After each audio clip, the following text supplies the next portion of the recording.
I don't even have a funny cold open for the Saints. I just want to thank Tyler Shuck for showing that, at least from time to time, I can actually know what I'm talking about on this channel.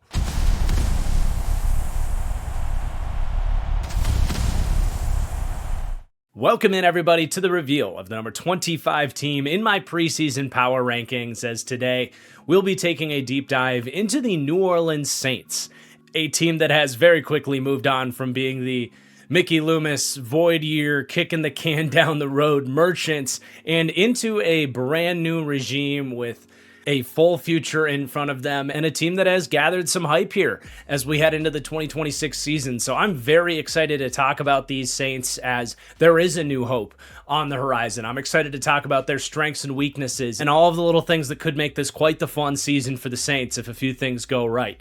So before we do get started, if you could do me a huge little favor, please take just a second to hit that like button down below. If you do, a little football icon will pop up. And more importantly, it does go a long way towards supporting this series and this channel. Make sure you're subscribed as well so you don't miss any of my deep dives here as we lead up to the number one team in my power rankings.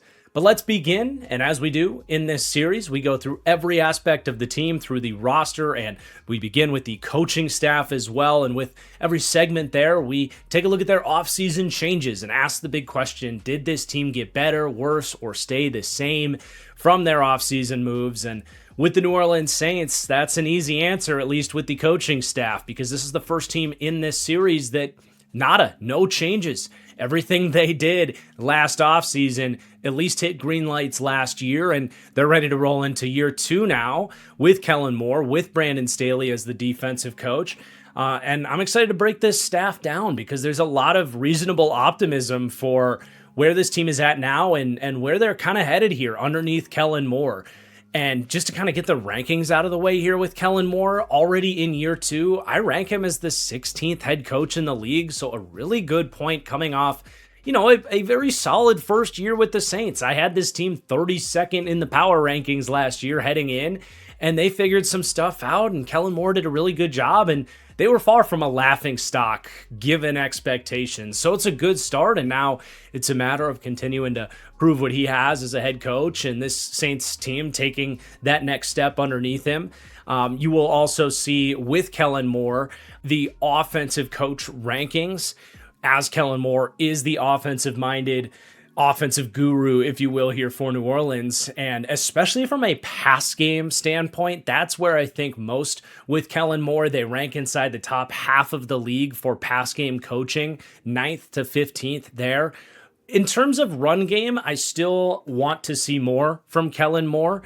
Ranking 25th to 28th, so not the worst in the league, but this was far from a good run game last year. He had a good run game in Philadelphia, but he also had an elite offensive line and Saquon Barkley and an elite defense and a rushing threat at quarterback, so kind of ideal circumstances there. I'm not going to go as far as saying we've seen Kellen Moore necessarily uplift or elevate a run game to this point, but obviously he was the offensive coordinator for one of the best run games in the league at some point. So it's not like you're concerned about it, but that is an area where I would love to see a next step from Kellen Moore here in New Orleans. So again, 25th to 28th for run game coaching. Plenty of room, though, of course, for that to go up here this year and beyond. But yeah, like I said, I think Kellen Moore did a really good job in his first season with the Saints. Expectations were low, and it's not like they finished with this incredible breakthrough season or anything like that. But what really stands out and stood out to me in his first year as a head coach with Kellen Moore is really just how professional and well-run everything seems, not just from like a play calling and offensive design standpoint, but I think if there was a question about Kellen Moore as a hire, which I loved the hire, it's not like I questioned the hire itself, but if there was anything that he really needed to prove, it was that as such a young coach that's only been a coach for, yes, 6 or 7 years of coaching at the point that the Saints had hired him, and there were going to be some questions about, has this guy seen enough to run an organization and do all of the other stuff that you need to ask a head coach to do beyond just calling plays, which I think he has really checked that box since his time in Dallas.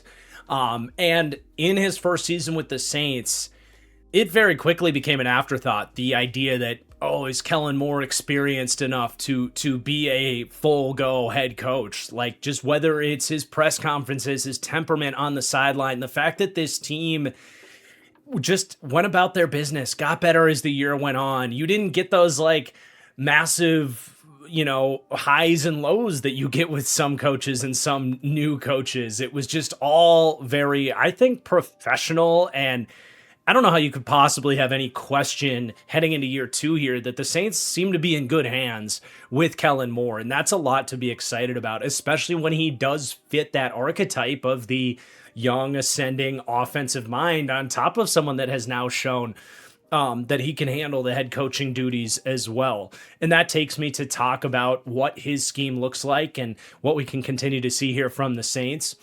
And one of the beauties of Kellen Moore is pretty similar to what I talked about with Todd Monken in the Browns deep dive, is that Kellen Moore has shown a really nice ability to adapt his system to the players that he has. I don't think he is, like a lot of coaches in the league are, kind of my way or the highway. This is the system we run, adapt or die type of mentality. There's a huge benefit to having a diverse playbook, if you will, and having shown in multiple different stops the ability to run completely different offenses. I mean, what he did with Dak and Herbert in Dallas and with the Chargers, much more almost of a traditional pro-style offense, especially from the modern interpretation of how you would describe that. A lot of under center work, quick game, putting more on the quarterback's plate. And then he gets to Philadelphia. He tried to implement that with Jalen Hurts, and this is not an Eagles deep dive. Obviously, Jalen Hurts well documented. And Kellen Moore, about 4 or 5 weeks into working with Jalen Hurts, said, no, this isn't going to work. He can't be my Dak Prescott. We need to run more of a college spread, simplified passing game and get into that type of system that surely Kellen Moore had seen, was a highly accomplished quarterback in college. And his ability to just adjust on the fly and run that type of offense in Philadelphia mid-season, and then they go on a Super Bowl run, pretty damn remarkable, honestly. And then what we saw here with New Orleans, starting with Spencer Rattler, and then Tyler Shuck comes in. I think we did see much more of that Philly-style offense than what we've seen with Dallas. But I think as the year went on, especially, we started to see a really healthy blend of some of the things he's adapted to with more of that shotgun-oriented offense, spread them out, QB run game. The Saints actually did a lot of designed QB runs last year. If you combine Shuck and Rattler, it put him about top 10 in designed QB run attempts last year. And that's going to be a big part of that kind of shotgun spread approach. I think the tight end usage, too, is a big part of that. They have a guy like Juwan Johnson, where you don't want to be more of that kind of condensed Shanahan 12 personnel type of team when Juwan Johnson's your prominent tight end option. Spread him out, make him half wide receiver, run a lot of inside zone with him blocking cross formation. Like, that's a lot of the kind of air raid / spread principles that was in Philadelphia, obviously, and made its way here into New Orleans. But I think, too, the ability to get under center a little bit more with with Tyler Shuck, especially running a little bit more quick game. There were certainly aspects of this Saints offense last year that felt more like Kellen Moore's offense in Dallas or with the Chargers. And I think now with a full offseason, knowing who his quarterback is, because Rattler and Shuck are very different, kind of a similar deal, like making that switch with Jalen Hurts offensively in 2024. It's kind of a similar idea where it's like you're not going to run the same offense for Tyler Shuck that you do for Spencer Rattler. But this is Kellen Moore's big opportunity here to really design what he wants to do for Tyler Shuck, put it all together in a full offseason plan. And I think that can lead to one of the most well-designed modern pro spread style schemes and one of the most well-run from a play calling perspective, because it's not just the schematic versatility. I think Kellen Moore, just like having his finger on the pulse, is just a very good NFL play caller as well. So like the rankings are pretty damn good for a team that won 6 games last year. And this is just 1 year of Kellen Moore after they were the 27th offense per DVOA last year.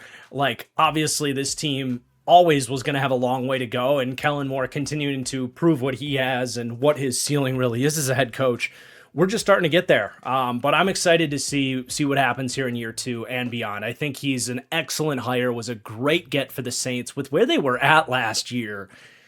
I didn't think they would get a good head coach candidate at all. Loved the Kellen Moore hire, was a little surprised he took that job, but you're really starting to see some of the benefits of kind of having that blank slate to come in and really build things the way you want.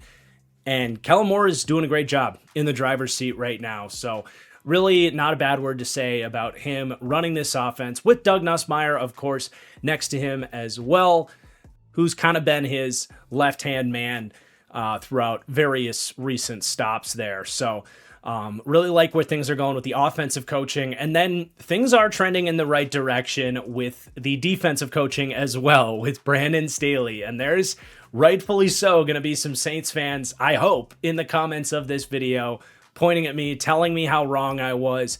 I spent a good amount of last year's deep dive essentially not giving Brandon Staley a chance for this Saints team, laughing at this hire, pointing out the truth that he's been a horrible defensive coordinator effectively everywhere he's been, other than one breakthrough season with the Rams when they had peak Aaron Donald and Jalen Ramsey. But his Chargers stint was a joke. He went to the Niners in 2024, and their run defense that's been pretty much always good was horrible that year. There was really no evidence that Brandon Staley could come in and be a good defensive coordinator for the Saints. And I think year 1 showed us everything we begged to see to have some hope in Brandon Staley, and maybe even more than some hope. And I could even go as far as saying he did a really good job last year for the Saints. Now, I need to see more of that than one season on a 5-win football team where they managed to shatter expectations, finished as the 13th defense per DVOA last year with an admittedly pretty easy schedule. Schedule discourse gets exhausting for many people, but if you want to be realistic and look back, like when they played good offenses, they got pretty lit up. They gave up 26 to the Niners, 44 to the Seahawks, 25 to the Patriots, 26 to the Bears, 34 to the Rams. Consistently throughout their schedule, you can point to the fact that they still have a ways to go in terms of hanging against quality competition. But back to the point, overall, Brandon Staley did a really good job at least raising the floor of this defense, and kind of like Kellen Moore, just making it feel like a professional unit that was getting the job done, especially considering what their expectations were. I thought this would be easily one of the 3 worst defenses in the league, that they would get just walked up and down the field every week and end up with like what I thought was going to be the number 1 pick in the draft. And that was not the case. In fact, Brandon Staley, especially from a run defense standpoint, not only showed that there can be some results there, they finished 8th in run defense DVOA last year, but far beyond the results of it, the way he did it was everything you wanted to see from Brandon Staley. My biggest concern about him with the Chargers was buying too far into that Vic Fangio mentality, being one of the Vic Fangio disciples that just thought, yeah, we can live in base nickel, play quarters all day, and we'll be just fine. Well, that wasn't the case with the Saints last year under Brandon Staley. It really does feel like he took some time to understand where his Chargers defenses especially were getting obliterated and made the adjustments to the point where they were a very solid run defense last year. Now, yeah, it helps having Demario Davis, who's not going to be there this year. Some really good run defenders on that D-line. That helps, but schematically speaking, the Saints ran the 4th most base defense in the league last year. That is a complete departure from his typical philosophy.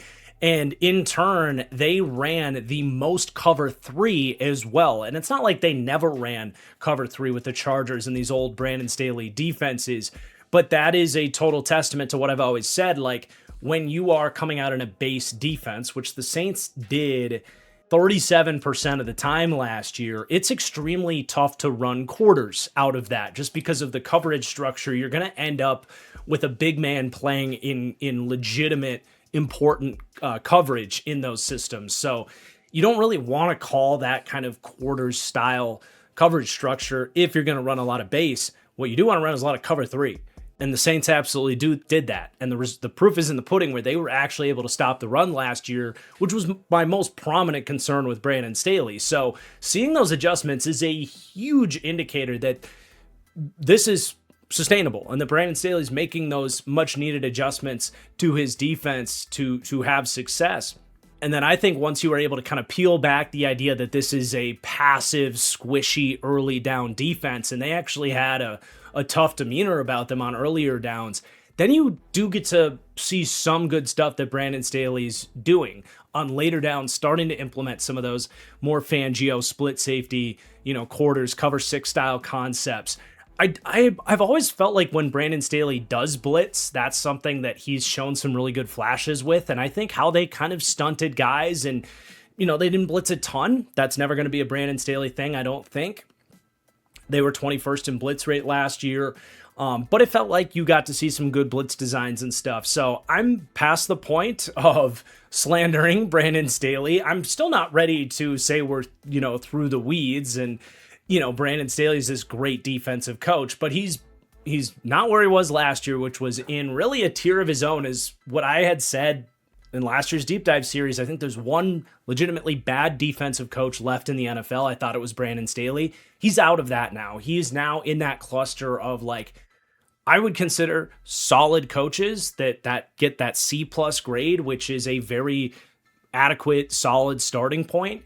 And then it's with that big tier at the bottom of the league with unproven commodities. Let's see where this goes. Guys that I'm not writing off, certainly. And for Brandon Staley to go from where I felt about him last year to where we're at now is definitely growth.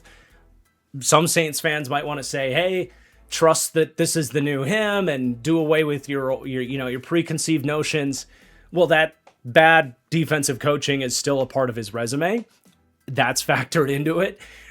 We just got to get further and further removed from that and see them take another step, frankly, as a defense as well, because like I said, it wasn't all perfect for the Saints defense either.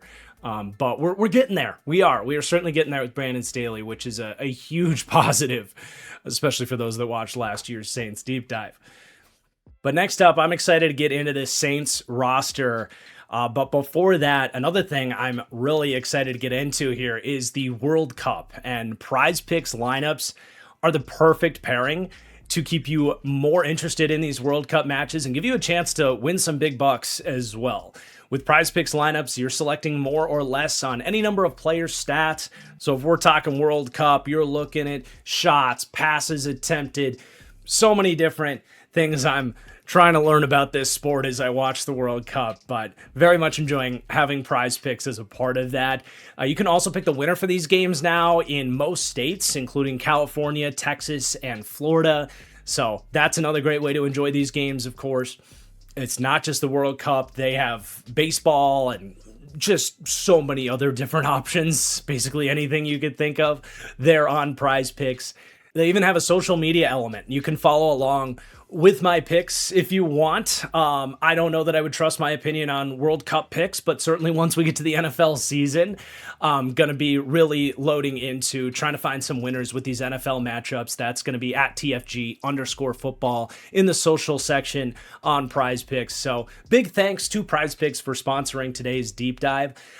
If you sign up, use code HMA, and when you do, they will give you $50 in bonus lineups when you play your first $5 there.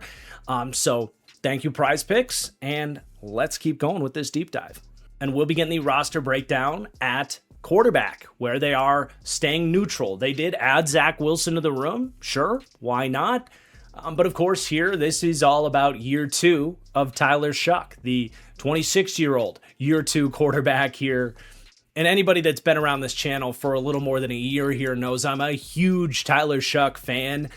Proud to say that I felt like I was one of the first people to really be like, hold on, this Tyler Shuck guy who was like QB 11 in the consensus rankings for that draft at the time, this guy is a legitimate, dude that could be a franchise quarterback in the NFL. My only regret is not going that extra step and putting him above Shedeur Sanders, because honestly, that's what my gut told me, but I just was a coward. But beyond that, I felt like a huge defender of Tyler Shuck in the draft process, a pick that so many people were critical of. And I saw the vision for Tyler Shuck because I think, I bring up the age. Yes, he's 27 years old and took a long time to get to this point.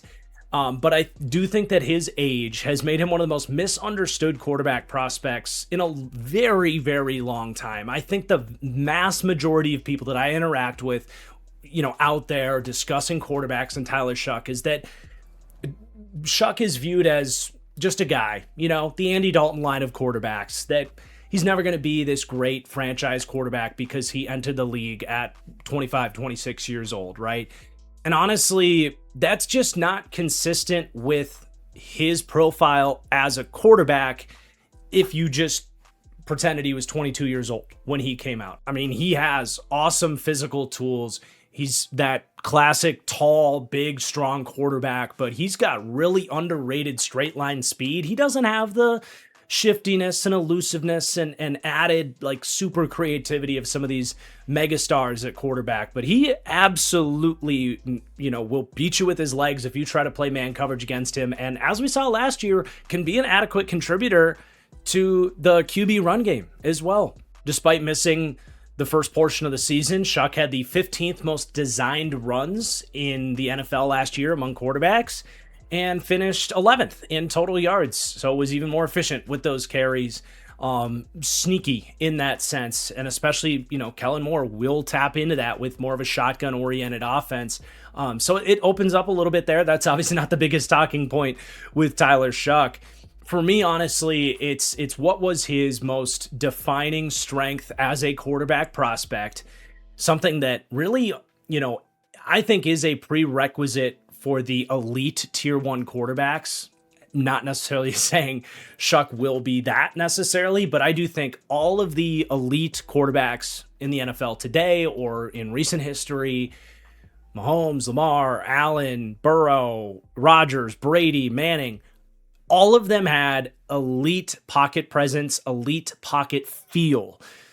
Not pocket presence in the sense of like, oh yeah, they'll stand in the pocket and take a hit if they need to.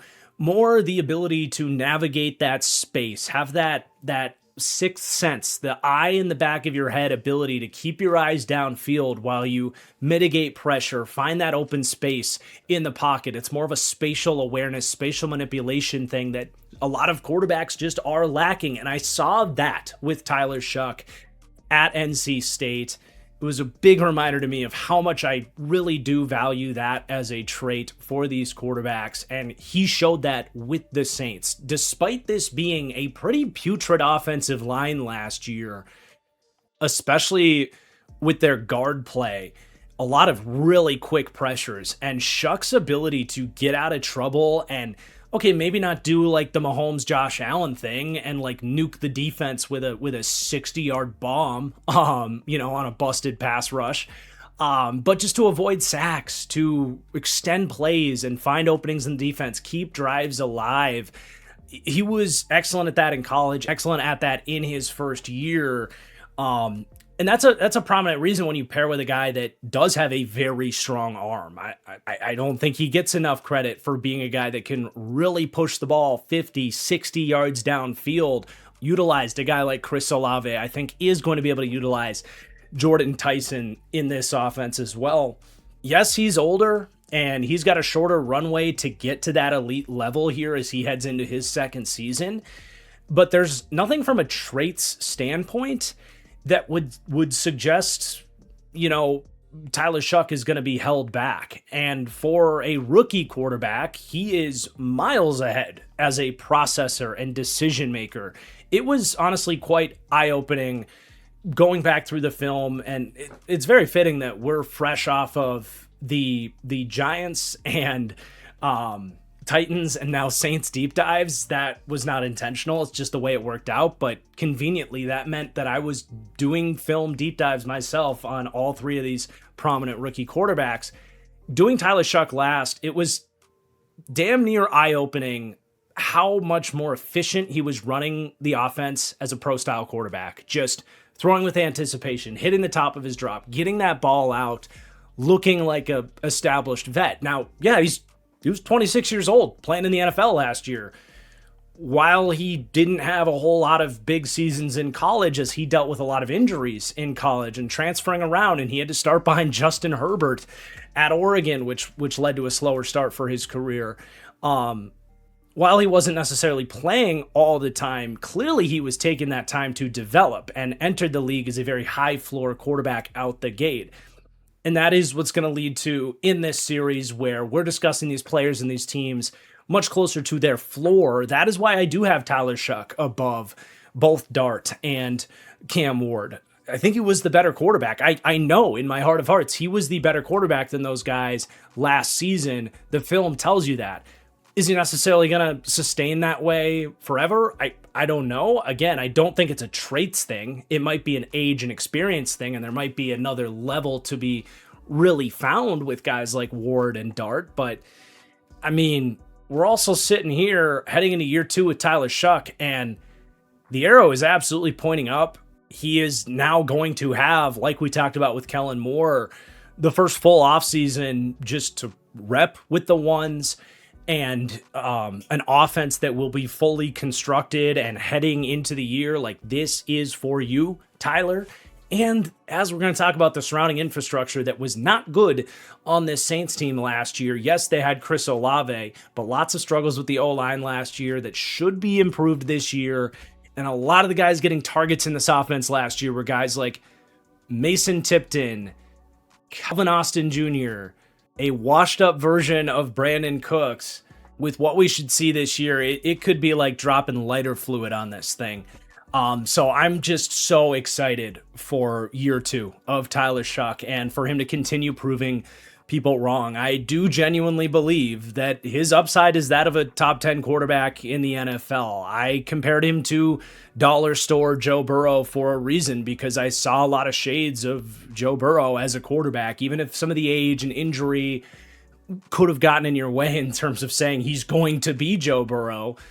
Something like that, or a Dak Prescott, honestly, is a pretty damn good pro comp as well for Tyler Shuck and his game and his strengths and weaknesses. Obviously, Kellen Moore probably saw a lot of that as well.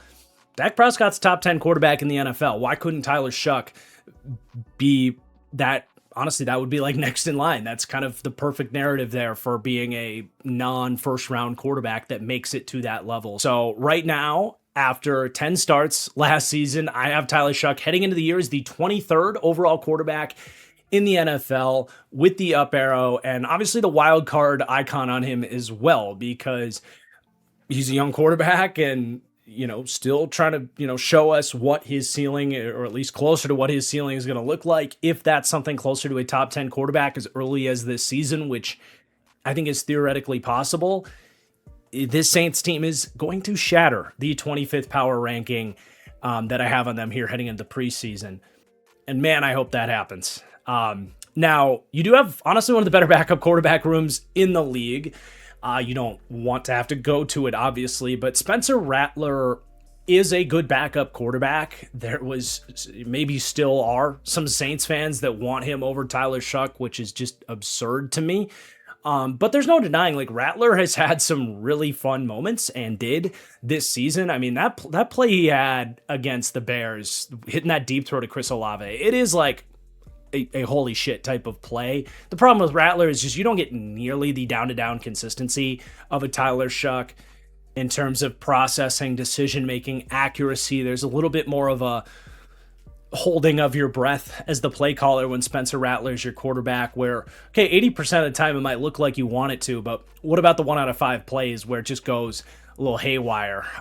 But that's kind of what an exciting backup quarterback looks like. So can he have a good game? Can he get hot and kind of be one of the better backups in the league? Almost kind of like Jameis has turned into in a sense. I think that's reasonable. And maybe he's one of these guys that Matt LaFleur or Kevin O'Connell or whoever it is takes a flyer on him, and we see more of that growth in time.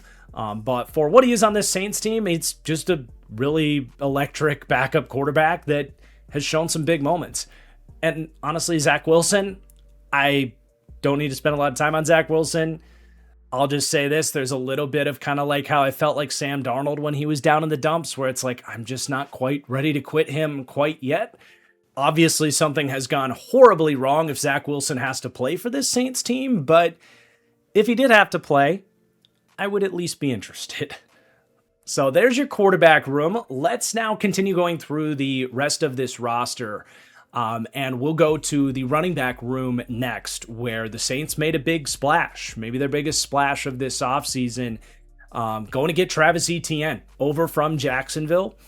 They gave him a very savvy contract. There's not a ton of contract talk in these deep dives just because I don't want these to be 4 hours long, but I just want to call out, like, Mickey Loomis is really good at this. And now that they're drafting better, like, kind of back on the Mickey Loomis train over here. But 4 years, $48 million for Travis Etienne. Sorry, that's going to take some getting used to. I'm sure I just invited some comments. But yes, he has announced his name is Etienne, so I will say that correctly. But anyway, surface level, it's a 4-year, $48 million contract. It's really a 2-year, $22 million contract with a pair of $15 million team options, which will be in his age 29 and 30-year-old seasons, which is typically the fall-off point for a running back. So this is an incredibly team-friendly contract for Travis Etienne, and a really nice signing for the Saints, given where the state of their running back room was and how good Etienne was last year. And then they also do get Kendre Miller back. I don't want to just completely gloss over that because he hasn't been my favorite running back since he came out of TCU, frankly, but he kind of was looking like a dude last year very quickly before getting hurt. And now he's kind of back into the fighting for carries mold here, as we will discuss with what is, for me, tied for the 13th best running back room in the league, 13th to 14th there. And that obviously centers around adding roughly a top 15 running back into the mix here in Travis Etienne. Super explosive back, well deserving of the payday. I think you can certainly point out with him, like, the roller coaster nature of his career to this point in time. He does seem to run a little bit hot and cold.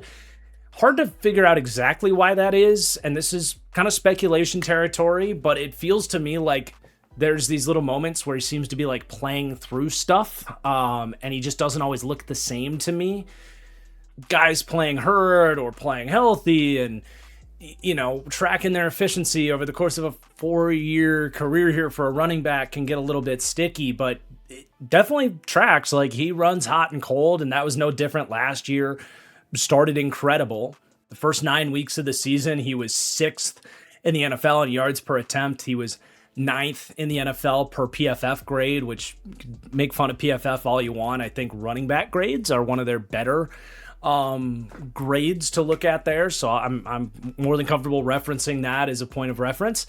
But from weeks 10 through 18, Etienne fell to 46th out of 57 players in yards per attempt at just 3.6 yards, and 54th out of 57th in PFF grade.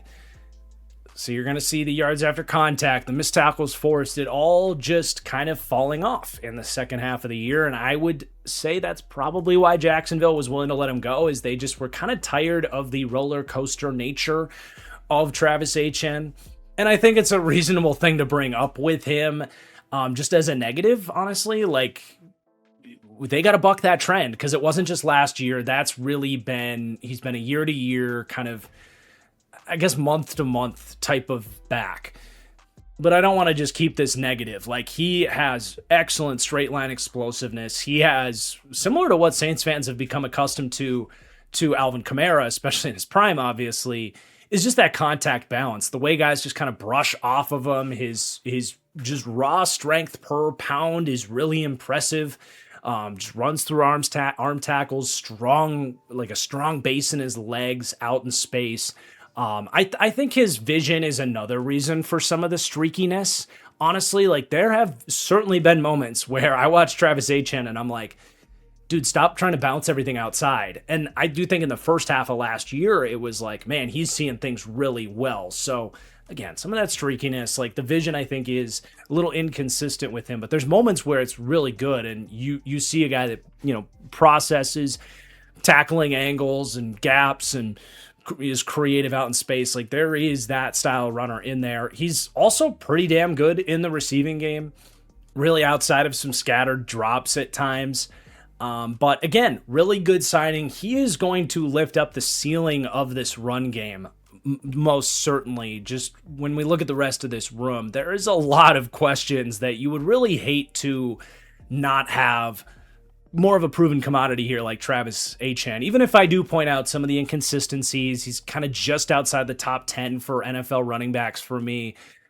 Still a great addition to this room that you should be excited about, I think, as a Saints fan. And I expect him to have a pretty good year here. But then, yeah, you kind of have this motley crew of a backfield that is exactly what they had last year. With Alvin Kamara, he's just not what he used to be, right? I'm not here to like rain on Alvin Kamara's parade. He's been a phenomenal running back for so long. It's just so clear, like he doesn't have the juice.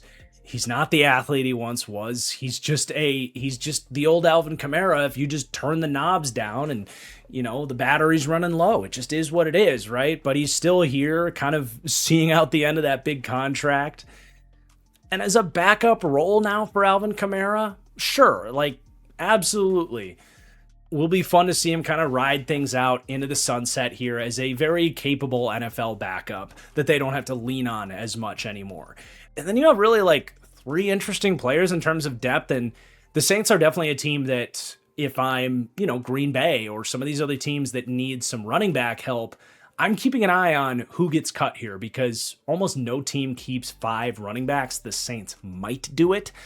But you have Kendre Miller, Devin Neal, and Audric Estime are all kind of similar level backups to me, and all are very fascinating. When I think they all have potential to at least be like really quality backups in the NFL. Kendre Miller really did catch my attention last year. He actually led the NFL in missed tackles forced per carry, ahead of just Bijan Robinson. Now, that was on 47 carries. But sitting and watching Alvin Kamara for a couple of years, Kendre Miller seems to have taken on some of that contact balance and, seemed to be really starting to show that he deserves more opportunity here after, a pretty slow start to his career. And then he gets hurt last year and misses the vast majority of the season. So if that guy's still in there, I'm definitely fascinated in that. And that's even like a higher upside potential type of guy. Just because he's got a nice blend of size, speed, everything you look for in more of a starting NFL running back. And then you have these bruisers who I really liked as draft prospects, both Devin Neal and Audric Estime. Devin Neal especially, he ended up being a 6th round pick last year. I was a big fan of him. I see a lot of that kind of like James Conner-esque back where no one's going to write home about his breakaway speed and dynamism, but just the vision, the light feet for a big guy, the toughness and grit. It didn't always look great last year. It was not a great run game last year, and Devin Neal had to eat up a lot of dirty work. He ended up with just 3.6 yards per attempt on 57 carries. So we haven't really seen him with much efficiency at the NFL level, but I'm still a believer, especially if things can open up. And if I had to bet on any of these guys to be like the backup to Travis Etienne in 2027 and be a very solid backup, I think I would have to bet on Devin Neal, even though all these guys are fairly fascinating to me. But they also have Audric Estime, who kind of split carries with Devin Neal in this chaotic backfield last year. And Estime was another guy I liked as well coming out of Notre Dame. Just really big north and south runner. Denver gave up on him way too quick, in my opinion. Sean Payton and running backs. Someone could do a documentary on that, man. I just feel like his stance on the position and the types of players he likes is just all over the map.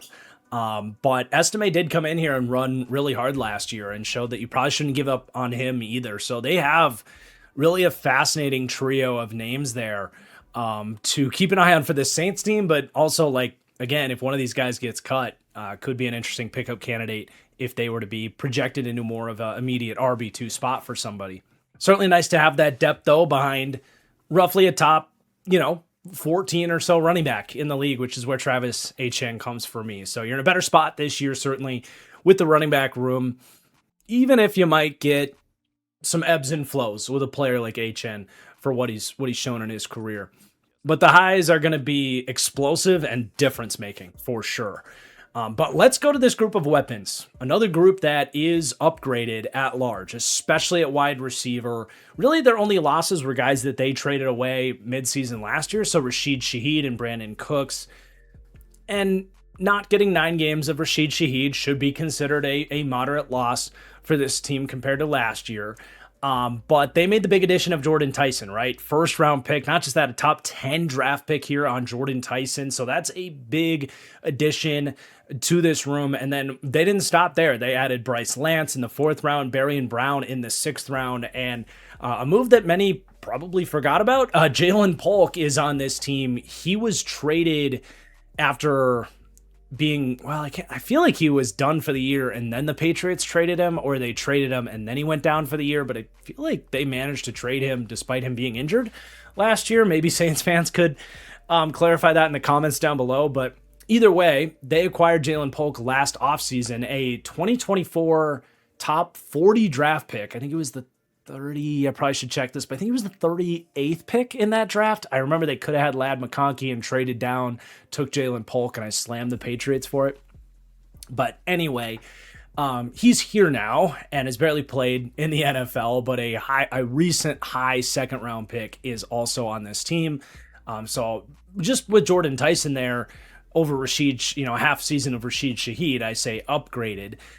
With some other new names in there as well. And then at tight end, this one I said neutral. It's more like to be determined in time, because their big addition is 3rd round pick Oscar Delp, who I don't know how much we see from him this year. They also signed Noah Fant. They do lose Foster Moreau and Taysom Hill and Jack Stoll. Hard to really call that upgraded or downgraded. We'll get into, kind of my expectations there for Delp or Fant. But yeah, I just said neutral at tight end. But weapons overall upgraded with that big addition of Jordan Tyson here in the 1st round. So this is another exciting group for the Saints. They get that same B+ grade that I have on the running back room, but they rank 8th to 11th. And spoiler alert, that's going to be the highest ranking unit on this Saints team. Like I said, the potential of dropping Jordan Tyson into this unit could be like, dropping lighter fluid on this passing game for Tyler Shuck. It's an exciting draft pick, and he fills into now a pretty nice looking unit. His presence here and getting rid of the types of backups that we're having to play here, guys like Kevin Austin Jr. and Mason Tipton, who saw legitimate playing time for this team last year, just uplifts everything. But the beauty is, this certainly does not center around Jordan Tyson, because you have your number 1 already in place in Chris Olave, who really responded after some tough concussion, a tough concussion record in 2024, was able to stay out there. Played in 16 games last year, and knock on wood, put those injury, durability, concussion questions to bed for now. And Derek Carr not throwing him hospital balls every 4 weeks is certainly a good trend there. But in 6 games of Chris Olave last year, pretty firmly reminded us, that's a number 1. Is he necessarily elite tier? Is he, Jamar Chase, Puka, Amon-Ra level? No, but by definition of are you cool with Chris Olave being the best wide receiver on your team? Can he be the engine of your passing game and attack the defense at all 3 levels and line up inside and out and be your number 1? Yeah, absolutely. With Chris Olave, he's a phenomenal route runner. He's got great deep speed.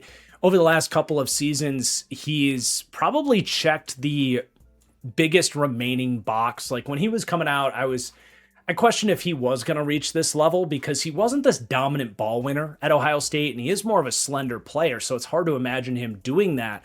But over the last 2 seasons, he's come down with 22 out of 43 contested catch opportunities. That's over 50%. And if you're, we say 50-50 ball all the time. That's not really a thing. A good contested catch ball winner is 44, 45%. You're up to 50%. We're really in business, especially for a guy that he's getting targets outside the numbers. He's getting, tough red zone targets Is he perfect? Is he Drake London? Is he Justin Jefferson in that sense? No, but he's he is way better than he should be relative to his size, and that lack of size, quote unquote, is a benefit to his separation, his acceleration and speed and ability to be that type of receiver for his quarterback too. So Chris Olave is phenomenal. As long as he's on the field, the Saints have a number one for the foreseeable future. He's only 20. He's not even 26 years old yet, too. Like super young coming into the league. So love that as a starting point. And now you're dropping Jordan Tyson next to that. Like I said, this could be lighter fluid. Now Tyson's still got to come out and prove himself. And most importantly, he's got to prove that he can stay healthy. And this is where, honestly, throughout this entire draft process, I've felt like the bad guy and the bearer of bad news. And I'm generally like pretty optimistic, but I don't know how you can't be terrified of Jordan Tyson's injury record. Tears his ACL in his rookie year, misses his entire sophomore season. Junior year, played great, breaks his collarbone before the college football playoffs, misses the end of that season. And then last year, probably the worst of them all, just consistent nagging hamstring injuries that followed him into the pre-draft process and now into like minicamp and his time with the Saints. Like, I get it sucks to bring it up and it's a pessimistic potential outcome here with Jordan Tyson. But if I'm a Saints fan and I see that name come across the screen and we take Jordan Tyson with the 8th pick in the draft, I'm excited for all the reasons we've talked about and we'll talk about with Jordan Tyson for how good of a receiver he is. But I'm terrified. I'm absolutely terrified that someone that got hurt in college very consistently is going to get hurt against bigger, faster, stronger athletes. And that just is what it is. I have to bring it up and I have to get it out of the way because it just sets the entire floor on Jordan Tyson. Availability is the best ability, right? Now, as a football player, pretty easy sell as the 8th pick in the draft. He's got size at 6'2", just north of 200 pounds. He's got excellent hands. For a young player, he's a phenomenal route runner. He's got a release package off the line. He just checks every box. I compare him to Stephon Diggs, who in his prime was just, 8 out of 10 at every skill at the wide receiver position. I see similar with Jordan Tyson where, okay, he might not be blazing fast. He might not overwhelm you with physicality. There might be some moments where you point to him and you're like, he's awesome. He's not Jamar Chase, but he's awesome. That type of deal. That's the best case scenario for Jordan Tyson. And maybe someday that is an even better, more complete version of Chris Olave. There are similarities between Olave and Tyson at times too. It's a really dynamic 1-2 punch. Both these guys can line up inside and out, threaten to all three levels of the field. It's, again, the potential for this duo is a very easy selling point and ultimately why I would imagine the Saints just ended up talking themselves into him staying healthy and this working out. So the analysis on it is honestly fairly straightforward. Now only time will tell just how high his ceiling can be as a player and again, if he can stay healthy.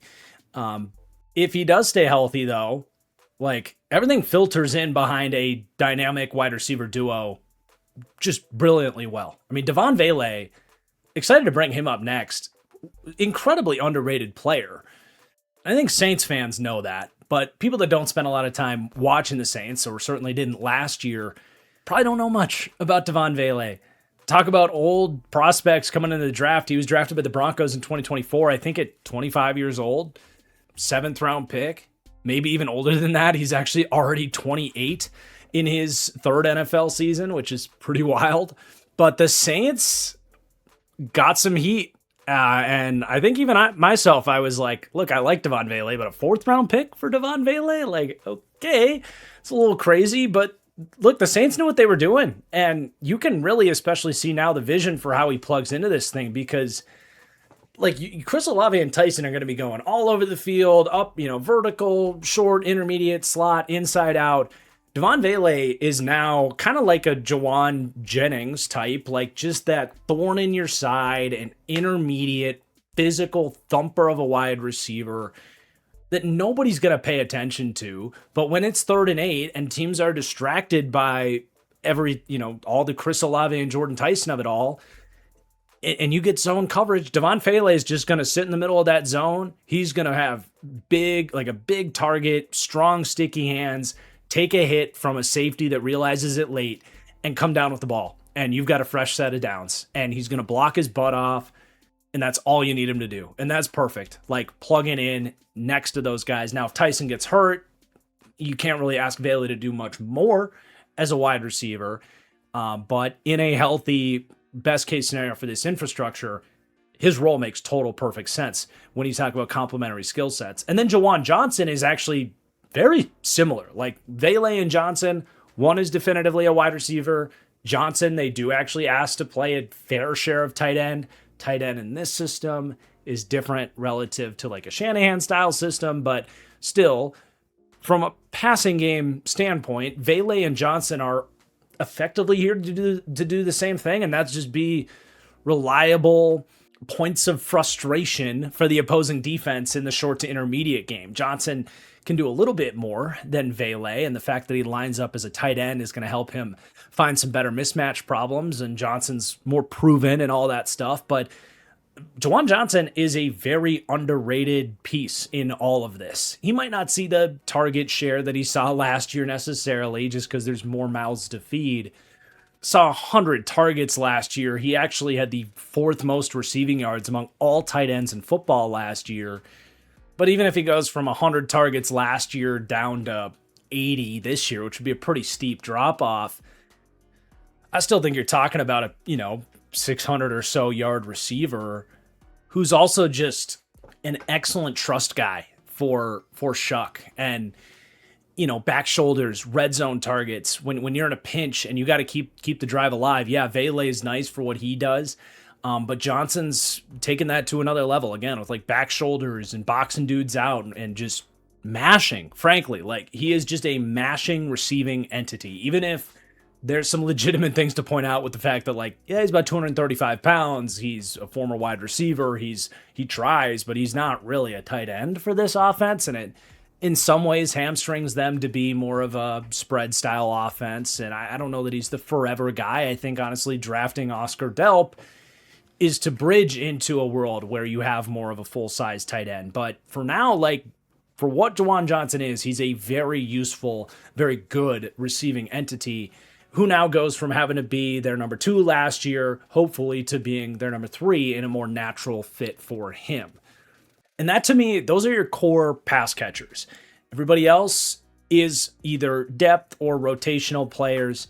You obviously have your backfield as well. They're going to get plenty of receiving production from the pair of HN, and Alvin Kamara can still do it. Like, he's still one of the more instinctive receiving backs in the league, even if he's a shell of his former self.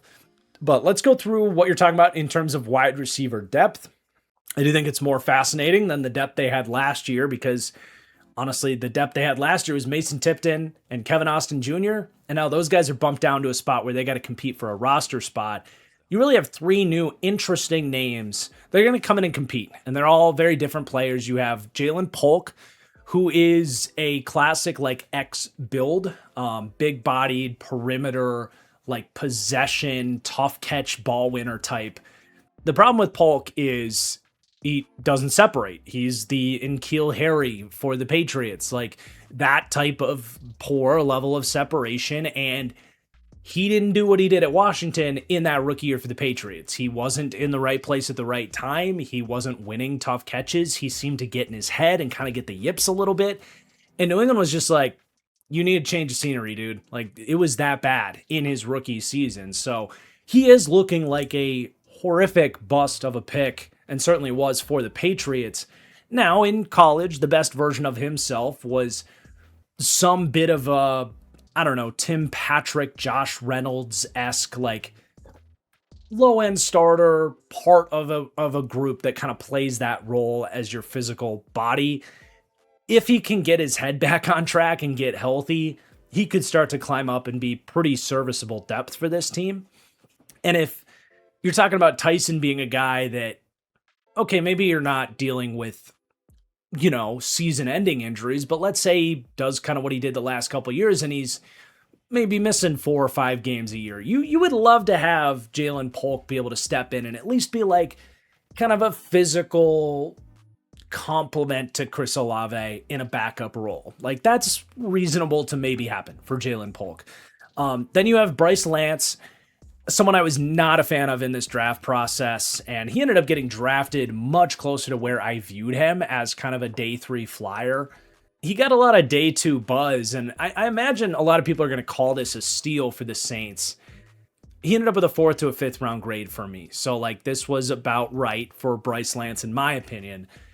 I saw a guy that, like, fights the football, one-dimensional route tree, an older prospect that really benefited from his level of competition, really bad corners. Like, so many of his plays, he's winning these contested catches by attacking the ball with his chest, and DBs that just, like, are lost down the field and not doing a good job contesting these. Like, it's going to be pretty eye-opening the way that NFL DBs are able to play the ball compared to the future accountants he was going up against at North Dakota State.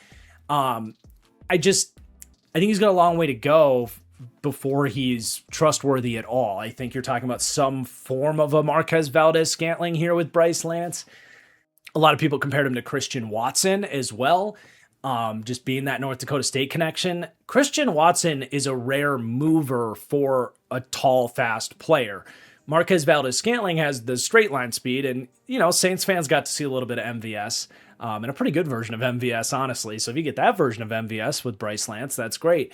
But the thing with MVS is he's always been so one-dimensional because he cannot stop and start and change directions. That's what I saw with Bryce Lance. So, okay. Like, we'll see where it goes, right?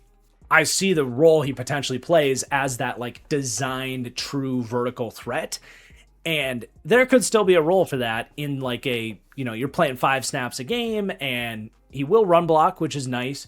But, if we're going, play action shot territory and we want someone to stretch the field and, maybe we're using Olave or Tyson as decoys and creating something open for Bryce Lance, in the hands of Kellen Moore designing plays, we could get a 9-catch, 220-yard, 3-touchdown season from Bryce Lance any given year. So I like adding that for what he is. I just don't see him really settling in as much more than just that designated deep threat, frankly. And then you have Barian Brown as well. He wasn't too far behind Bryce Lance for me, and he as well kind of got drafted around the range I had him at a 5th to a 6th round grade on Barian Brown. And I'm certainly intrigued. Like, he's a very small player. I was honestly surprised he measured up at 5'11", because it doesn't play up to that size. He looks really small in pads and kind of comes with a lot of the ball skills questions that you get with some of these really small, shrunken catch radius type of wide receivers where you kind of got to pin it on them. There's not a whole lot of reach and extension for the ball. I had a lot of drops in college, but he's super athletic. He runs great routes. He's an awesome addition as a returner. I like this as a pick, and I would not be the least bit surprised at this point, just kind of really sitting and think about it and how these guys fit, if Barian Brown ends up being the better of the 2 picks. But both these guys are a little bit different and kind of fill in nicely as reserve roles, one way or another. And honestly, just like describing backup wide receiver roles, that really makes sense. All these guys are a little different. You got your physical masher, you got your designated deep threat, and you got kind of that gadget, slot, undersized, elusive type. I always talk about wanting complementary skill sets in a wide receiver room, and these guys are going to get out there, and you can find ways to use them. So it's to me just better overall depth than what they had to deal with, because look, Mason Tipton, good on him for carving out some playing time in the NFL as an undrafted player at Yale in 2024, but just a severely limited player at 5'11", 190 pounds, and just not a whole lot stands out about him.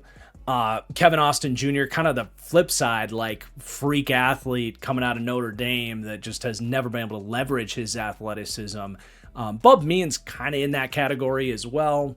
He was a height, weight, speed project coming out a couple years ago. You do have Trey Palmer, was kind of just forgotten about in Tampa, but he's made some good vertical catches as well. If you really want that designated deep threat type, you're hoping it's Bryce Lance, but if Bryce Lance is a complete flop, Bub Means, Trey Palmer as that part of the roster. Those guys all kind of fall in the same category. Then you do have some fascinating tight end depth as well. Noah Fant, I think, will probably outsnap Oscar Delp this year, though I could be very wrong about that. I do think Delp is more of a developmental project type of tight end. I really liked him. He was my tight end too in this draft. But Noah Fant's been around. Not a bad backup tight end to sign. I think for a team that's trying to stay competitive this year, it's probably more Noah Fant for now. He's not a great blocker and he's the definition of just like lacks that dog in him. He lacks instincts. He should be so much better than he is. It's not like he has like tragic drop problems or can't get open. It's not that he doesn't know how to block. It's just something's been missing with Noah Fant from the very beginning, and it still is, but he's a good enough football player that he's a pretty solid signing as a backup tight end. So 12 personnel, I imagine he's probably their inline guy in that sense. Kind of with where like Foster Moreau was for them last year. And maybe that's Maliki Matevau as well as just a thumping blocker to get out there. Oscar Delp is certainly fascinating. And I don't want to make it seem like because I'm waiting so long to talk about Oscar Delp, like I'm not optimistic for his future. I really do like Oscar Delp, and I love this pick in the 3rd round. I just think it's going to take a little bit more time, especially when you have like very solid players like Fant and Johnson ahead of him. But dude, Oscar Delp, severely underutilized at Georgia, just passes the eye test, dude. You load up the tape on Delp and you're like, all right, are there little moments that he's going to need some coaching, whether it's nuance with his routes or making proper adjustments for the ball, or as a blocker, like very inconsistent as a blocker. And I think you want to bulk him up a little bit, put another 5 pounds on him. He doesn't need that much, but I think he played about 240 to 245 at Georgia. Let's get him up pushing 250 and then really get to work it as him as like your kind of Dallas Goedert-esque player in this offense. Like there's definitely room to go for Oscar Delp, both in terms of proven development and areas of his game that needs to get better. But for the most part, this dude's an absolute freak. You can see it when you watch the tape. He separates. He doesn't have bad hands. He's really hard to deal with after the catch. I wouldn't say he's creative with the ball in his hand, but he's got that speed train runner mentality.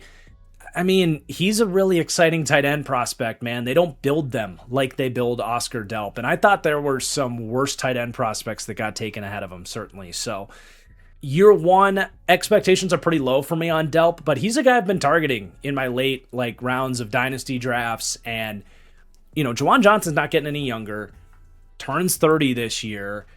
And even if Juwan Johnson is going to stick around for a while, he's not a real full-size do-it-all tight end. I do think eventually Kellen Moore is going to want that ability to have his Dallas Goedert, his Dalton Schultz, that guy that allows you to be more, play with more of an inline tight end, which Johnson and Fant just don't give you a great option in that sense. So again, very excited about the future. I'd be a little surprised if it happened in year one. If it does, hell yeah, that's great. The development's ahead of schedule, but they don't need that from him because they have guys ahead of him. So this is a really fun group of weapons. I think this group is really just logically constructed. Everything makes sense. And that is pretty consistent with how the Saints have built this team, honestly. They don't really make moves that I question the fit or how he's going to get used or how he's going to contribute towards where they're going. I think this group of weapons is emblematic of that at large, but it applies to everything related to the Saints. I think they've just done a really good job bridging into a new era here, and that absolutely applies to the offensive line. More offseason changes here for them. They've really placed a priority on building through the trenches. That's a big thing for Kellen Moore, and another good offseason of going in the right direction there. They do have some losses, like Luke Fortner stepped in as a backup center, and with what we're going to talk about with Eric McCoy's injury issues, I do think having a good backup center here is important. So it's a loss, but he's not wasn't projected to be a starter for them, and he was just okay. Trevor Penning, they traded him away. Good riddance. But they made a big free agent signing as well. They made really two big free agent signings, Travis Etienne and then David Edwards, the guard from Buffalo here.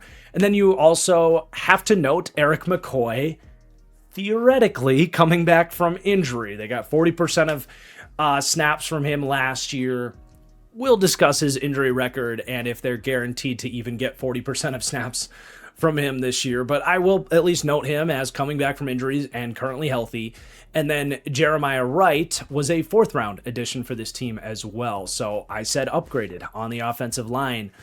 And with those upgrades, it's going to leave the Saints for me exactly middle of the road for offensive line, my 16th ranked offensive line in the league right now.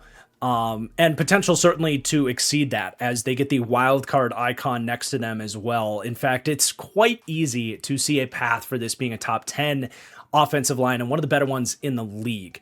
There are just some things to talk about here for sure. Now, in terms of the splits, they come in with that big cluster for pass blocking of kind of indistinguishably good pass blocking units, which ranks 9th to 18th.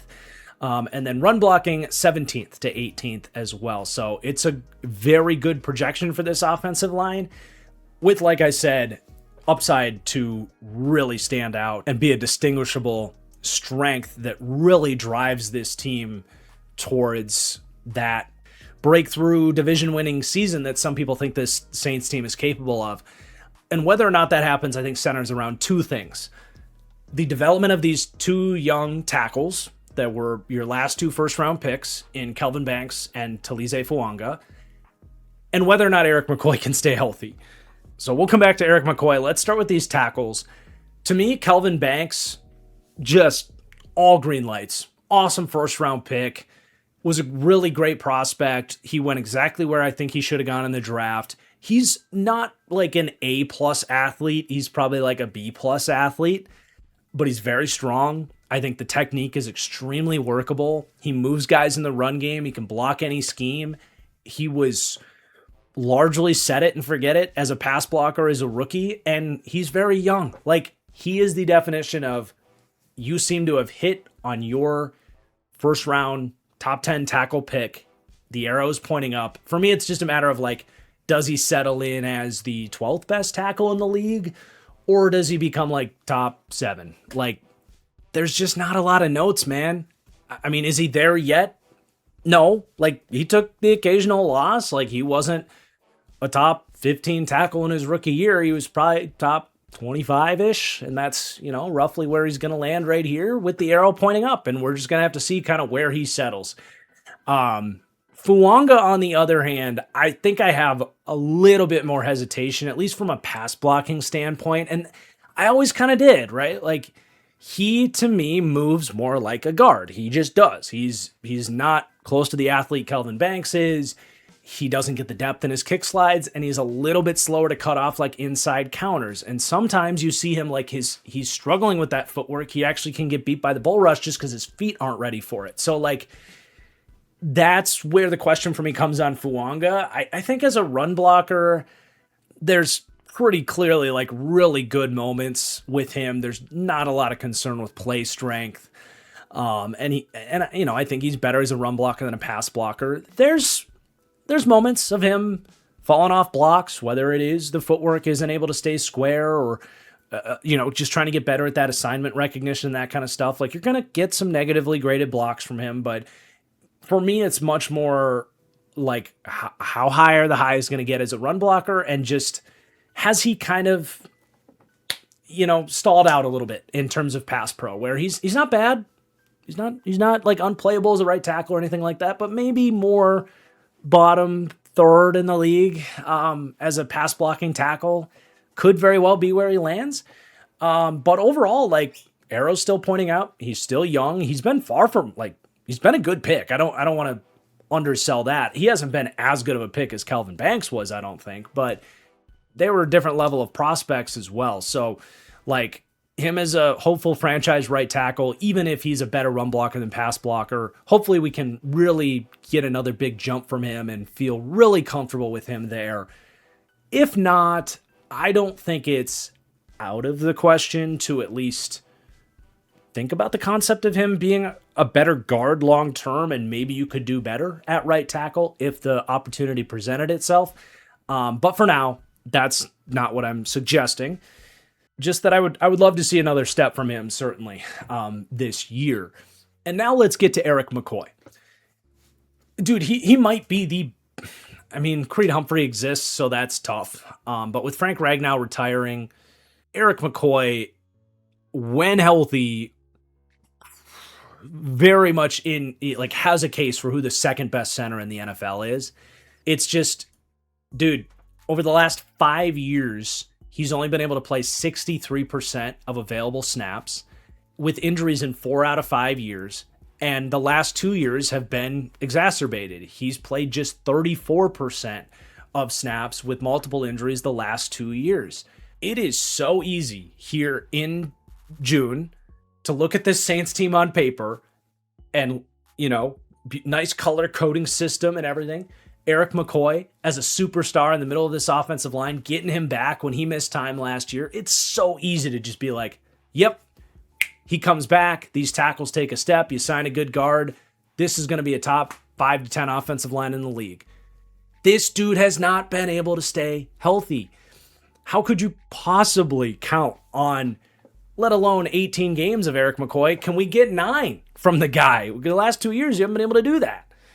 His analysis is so simple, and it leaves him as quite possibly the biggest wild card for the Saints this year, because I hate to bring it up, but there's a world where you're even worse off because they did lose Luke Fortner, who they were fortunate. Luke Fortner is what he is. You're probably not going to be happy with him as a starter long term, and he might have to do that for the Panthers this year. But he did actually step in and play pretty damn well at center for the Saints last year. And, he's someone that stepped into the league and had some frustrations as a third-round pick that was asked to start both of his first 2 seasons in Jacksonville. But, he's an experienced cat, and you don't have that anymore. In fact, what do you have as your backup plan at center? Is it David Edwards and a guard stepping in? Okay, in that case, Dylan Radins was very, I would say, just kind of going through the film on these teams, Dylan Radins was very, very, not Jordan Mailata. That'd be nice. Daniel Falele-esque, where the underlying metrics might say, okay, he has some decent games here or there, and his pressure rate is adequate as a backup guard. But when he loses, it derails an entire drive. He had some of the worst losses I saw on tape for any guard, whether it was getting annihilated by a bull rush or just completely losing his feet. I liked Radins as a prospect. I don't get why it hasn't worked out for him, but he's your best backup on the entire offensive line. And he offers nothing in the run game either. And that's if Edwards and or Cesar Ruiz could maybe be your backup center. I think Ruiz was a center at Michigan, right? So maybe he would be the backup center. But either way, your depth sucks. Jeremiah Wright was a 4th-round pick who's kind of a late develop. He started as an interior D lineman and is still getting there. His tape was very inconsistent at Auburn. I don't mind the pick as a developmental, he could eventually be your Cesar Ruiz replacement. I think he's super strong and nasty. It's just he's newer to playing offensive line, and he was far from a dominant player in college. Torricelli Simpkins, not someone I'm particularly familiar with. He did have to start 4 games for them last year, was a part of that tragic pass protection that was noticeable for these Saints last year, but had some flashes in the run game, I suppose. William Sherman has struggled, was a tackle at Colorado when he came out and just hasn't stuck really anywhere in the league.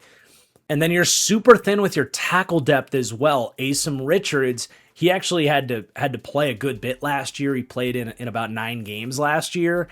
Wasn't pretty. This is, unfortunately, some of the worst offensive line depth in the league, and you probably have the most injury-prone starter of any offensive lineman in the league.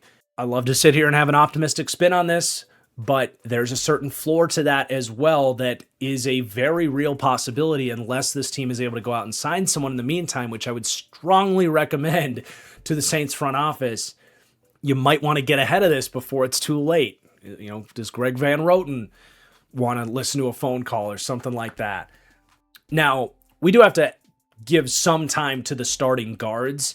I don't need to spend a ton of time. I feel pretty good about who these guys are, and they're solid. Especially David Edwards, really good signing. I'm excited about that because, look, the left guard position was. I'll just say it was in consideration for the worst left guard play in the league last year. It's hard to find worse than what the Saints dealt with last year. And David Edwards just immediately takes that from complete weakness that derailed the offense at times to pretty good player. I mean, he's not unbeatable. He's a pretty generic athlete in terms of size, strength, speed, athleticism, all that good stuff. But he's really crafted his game to be a very high floor player. He's a pretty good run blocker. Again, maybe not the best people mover or anything like that, but this signing had to happen. And there's really no reason to say a bad word about it. Cesar Ruiz, I mean, I guess we're doing another year of this. He's fine. There was a little bit there where it was he's getting incrementally better every year. He's getting 1% better every year after being a pretty bad rookie. And now he's kind of settled as all right, I guess if he's our weak link, we could probably live with it. He's going to take his losses. He still to this day, I feel has no clue what is going on in the run game. It's things are just moving too fast for him.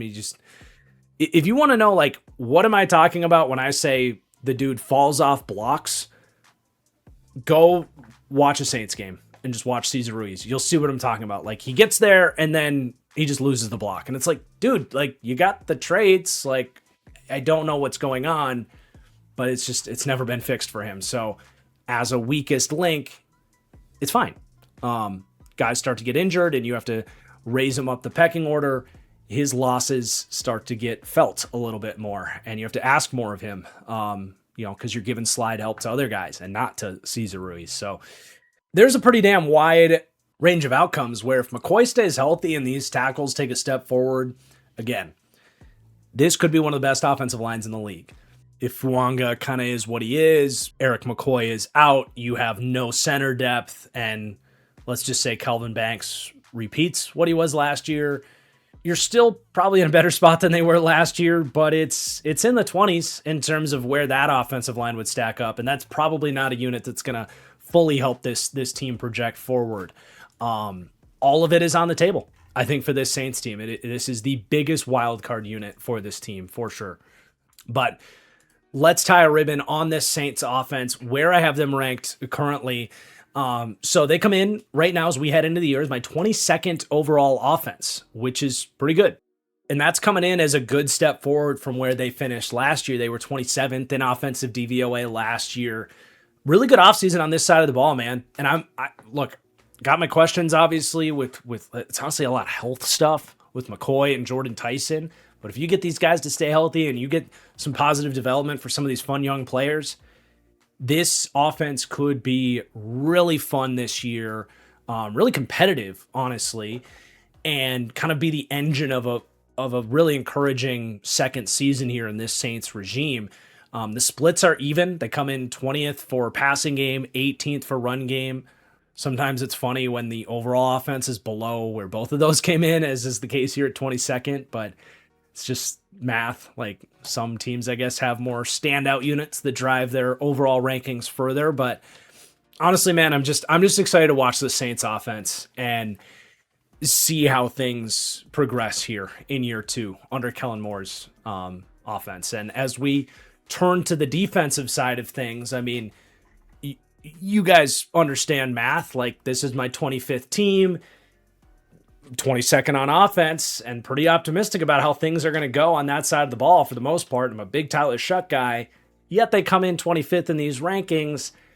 I think you know where this is going, where my questions with the Saints largely come on the defensive side of things, outside of some of those durability questions with these offensive star players.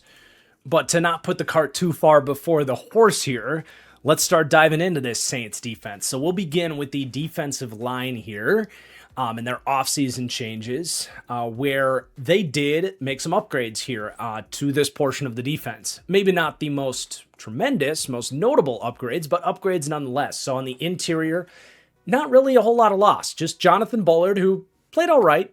He's Jonathan Bullard, but he played all right. Jonah Williams, maybe not so much. But second round pick here, Christian Miller, one of my favorite value picks in this draft. So I'll talk more about him, obviously, but I said upgraded on the interior D-line, going to get Christian Miller there. And then on the edge, modest upgrades. Not really losing anybody, having just recently brought back Cam Jordan. I feel like my luck is changing, by the way. The last 2 years, it's like the second I drop the deep dive, something happens. This year, Myles Garrett gets traded before I do the Browns. Cam Jordan comes back the day before I do the Saints. It's been real nice. Real nice. NFL team's doing me a favor this year. But yeah, Cam Jordan's back. They went and acquired Tyree Wilson in the middle of the draft. And then they also brought in one of my kind of nice deep depth edge pieces in Anthony Jennings. So I said slightly upgraded at edge. And as we really delve into this D-line, depth is not a problem for the Saints after some of those additions. This is one of the deeper D-lines in the league. They're lacking star impact, but that depth is really nice, and it leaves them really balanced and with a lot of options here. And this is not a bad part of this Saints defense. While they're not going to take over games necessarily, it's a really good unit. They come in overall for D-line ranking 18th to 19th. But just like B- grades across the board, 19th to 23rd for pass rush, 14th to 18th for D-line run defense. Very nice, solid unit that can get the job done, just maybe isn't going to uplift this defense a ton. But let's give these guys their individual credit, go through the edge room. Most of these conversations aren't going to be terribly long. I feel pretty good about who most of these players are. But let's start with Chase Young, who at this point, after a total roller coaster of a career, has definitely settled in as kind of that like Josh Sweat-esque edge rusher, where he might end up a lot of teams' number one edge rusher, but deep down, like he's not quite efficient enough, not dominant enough to be your number one. But he's also left as like one of the best number twos in the league, and he's a pretty good run defender as well. He was a really nice, like, talk about this team, like I said, with the weaponry. Like, every move the Saints have made has just made the utmost amount of sense. And it didn't make sense for them to spend a lot of money in free agency when they signed Chase Young. But if they were going to spend money, it was like, yeah, take a one-year flyer on a dude that's still pretty young and could be a part of the 2027-2028 Saints. And now Chase Young came in. He's played excellent and got a long-term extension here with the Saints, and he's a really important building block for all of this. I think, like I said, your dream is that someday you have a Batman to allow Chase Young to be his natural role at this point as a Robin. He has not reached his upside as the Batman. He's had some injuries. He's not quite the super freak he was coming out of Ohio State. And there's a little bit of that like Jadeveon Clowney-esque career path with him, where it's like, he wins largely based on his athleticism, and he is still a great athlete. He just isn't, he was bordering on like generational type of athlete as an edge rusher. But he's always been able to win with that get off, rare bend at his size, lateral agility, power. Hasn't really developed this super dynamic pass rushing bag. And at this point, like, it's probably just not going to happen. Like, he's been a pretty good pass rusher still with like swipes, bull rush, and a rip move around the corner. He's got a nice kind of thing going that works for him. And I'm not really projecting another leap from him, even if last year was kind of a career year for Chase Young. He's a really good player, man. So it's a good starting point. And I don't really hear anybody trying to make Chase Young into something he's not at this point. If anything, he's maybe a nice little like post-hype sleeper impact on this team after he didn't reach those initial expectations. And then your number two is Carl Granderson, who would just be a good number two on a lot of defensive lines. A little bit of a down year last year. Felt like he had some pretty down moments where he didn't really feel his presence as much last year. And I'd be a little more worried about that if he didn't turn things back on at the end of the year, which I definitely think he did. He ended up with 39 pressures last year. 20 of those came in the last 4 weeks of the season. And he's not that old, right? He turns 30 at the end of the year. So, we're getting there, but I'm not, I'm kind of expecting, I would just say like a nice year. Maybe you call it a bounce back year, but I don't really see a whole lot from him other than, a rough start to his season last year to make me think that he's going to be anything less than he's been from like 2023 through 2024. Like I love Carl Granderson for what he is. He's a nasty run defender, ton of length. He's got really good power. He'll break out the occasional pass rush move where you're like, God, I love that. You can do that, Carl Granderson. He just doesn't do that super consistently. But overall, I think he's a really good player. I give a lot of Carl Granderson comps to people as kind of like the archetype, like ideal number 2.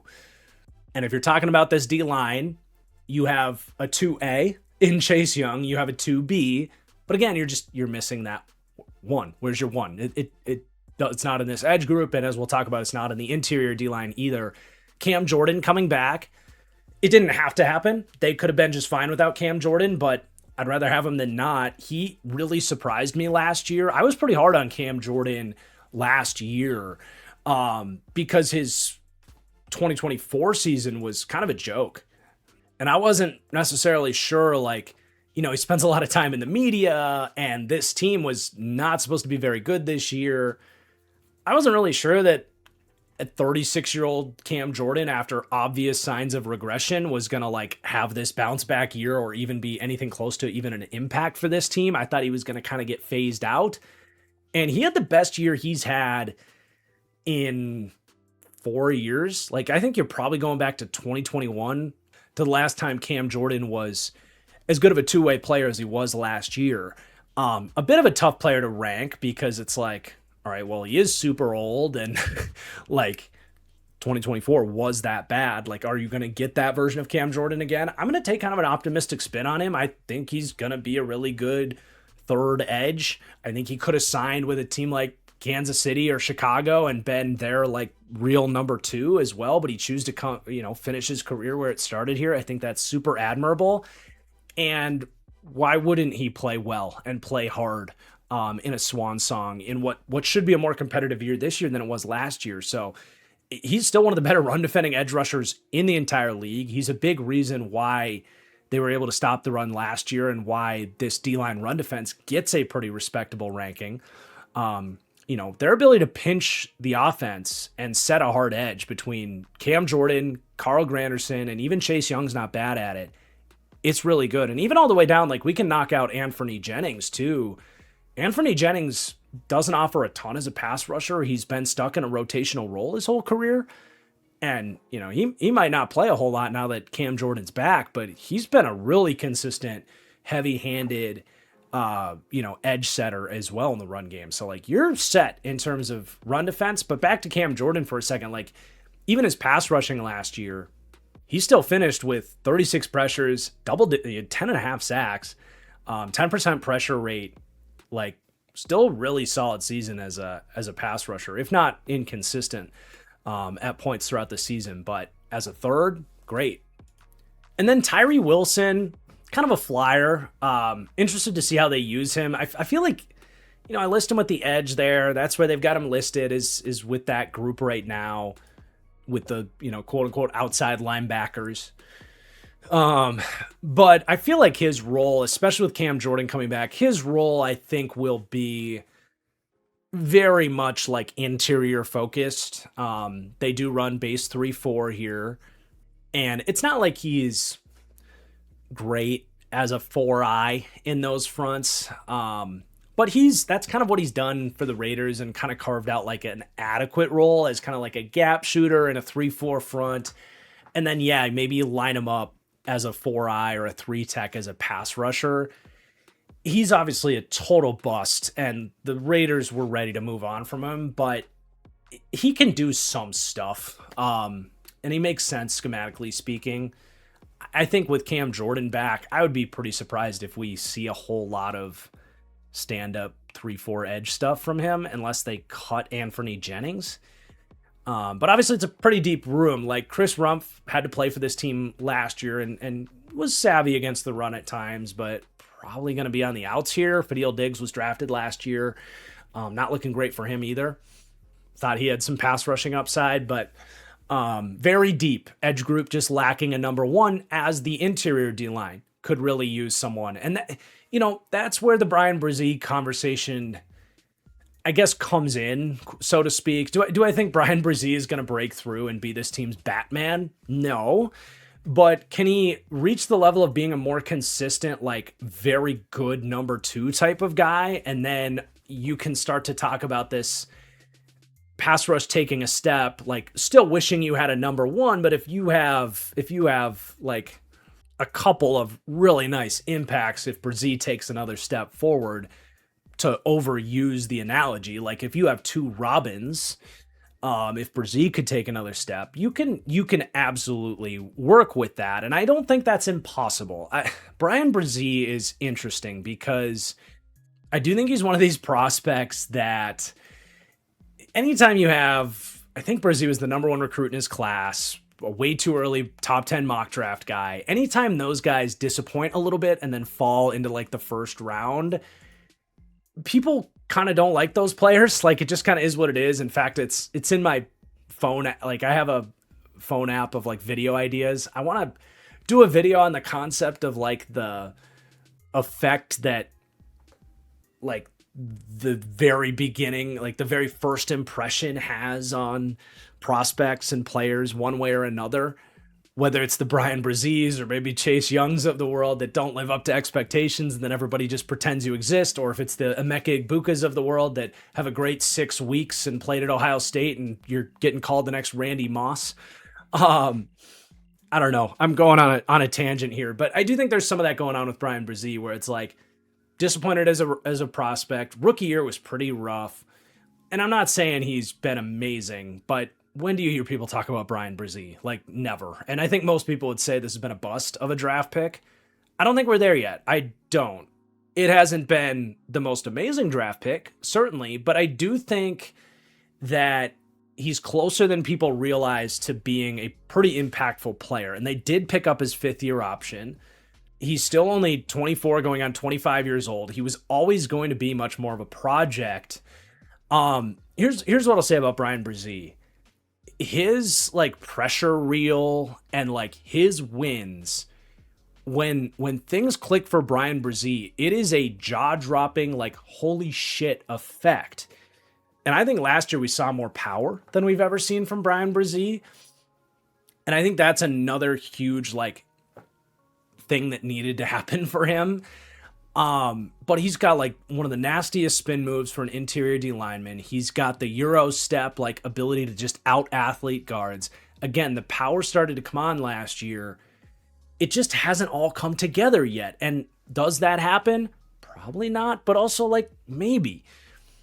He's a tough player for me because I actually, every time I do these Saints deep dives, the last 2 years at least, I kind of walk away like liking what I'm seeing from Brian Brzee. And he has these, like, when he wins, not only does it look pretty, like he has instant wins on the interior that, like, I think his pressures are more valuable than a lot of interior pressures because he is completely ending drives with when he wins. But pass rush win rates like 60th out of 120 players, pressure rate, like game to game, just watching the Saints, like there's a lot of times you just won't notice Brian Brzee, but sometimes you do, and you're like, oh my God. So can we get that out of him? Can you get some consistency out of him in a big 4th year here? Like, this is probably the year where I'm keeping my eyes open for him to take that big final step and become much more of a stable impact, just to be kind of like a Javon Hargrave. Like, Hargrave was never great as a run defender, and that's the other thing with Brzee is like, dude, this guy still really struggles against the run. And I would love to see him take steps there too, which I think is feasible for him. But can we get a Javon Hargrave type of entity here, or even like what David Onyemata was for this team, something like that? I think this year is the last chance for that version of Brian Brzee to show up for us. Otherwise, he's just a splash play, designated pass rusher that's still a decent player, but you're going to really need more if we don't get that leap from Brian Brzee. And does the rest of this group offer that? Well, Nathan Shepard is what he is. He's been Nathan Shepard for the last 6 years. He's not a great run defender, okay pass rusher. We can move on. He's getting older too.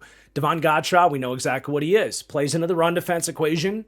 Was necessary to trade for him. I like Devon Godshaw, but he's like a tray of spinach next to your steak dinner. Like, it's good for you. You should probably have it on the table, but do you care? Not really. Now, there's some other names here that have more excitement and upside for, if we don't get that best version of Brian Brzee.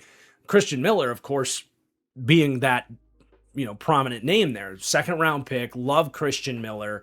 I compared him to Kenny Clark. Again, another like Robin, best case scenario.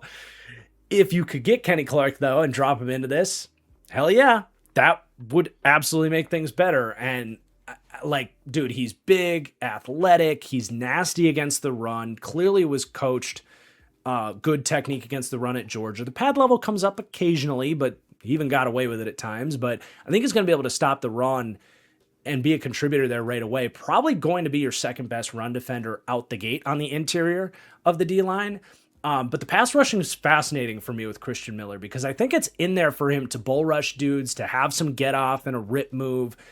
Maybe not the most tremendous athlete, but when Georgia did let him get after the quarterback, he showed some good stuff.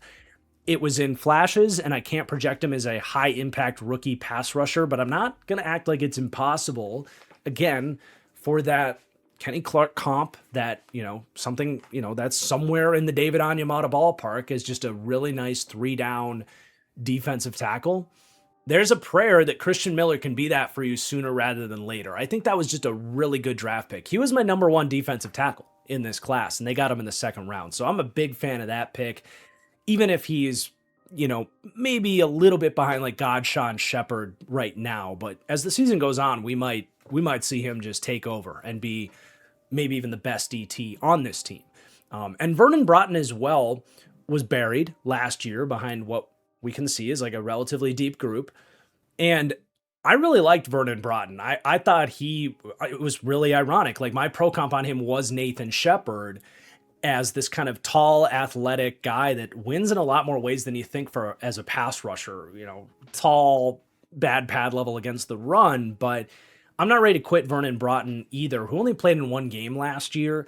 But between Christian Miller, Vernon Broughton, and Brian Brzee, that's where the upside for the D-line comes in. And if all 3 of those guys show up and take a step, okay, maybe you're still looking for that game-wrecking Batman type of guy, but this could still be a really good D-line, push more like top 3rd in the league if everything goes perfectly right with those 3 names.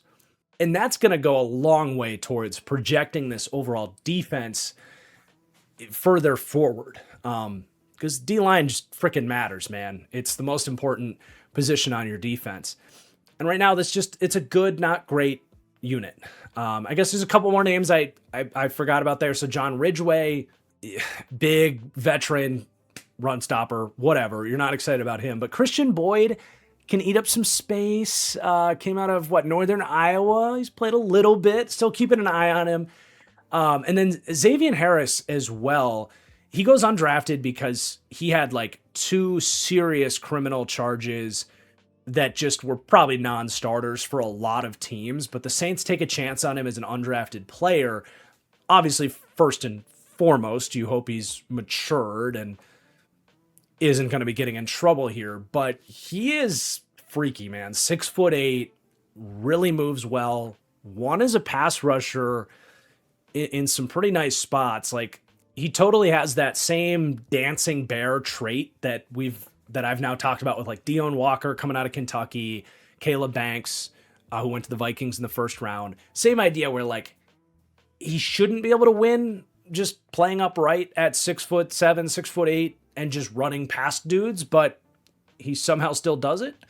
And we saw that work for Deion Walker last year, at least. So definitely got to keep an eye on Xavier Harris as well. Does have upside for an undrafted pickup. We'll see if he even makes this team, though, because they got a lot of names there. But there's your Saints D-line.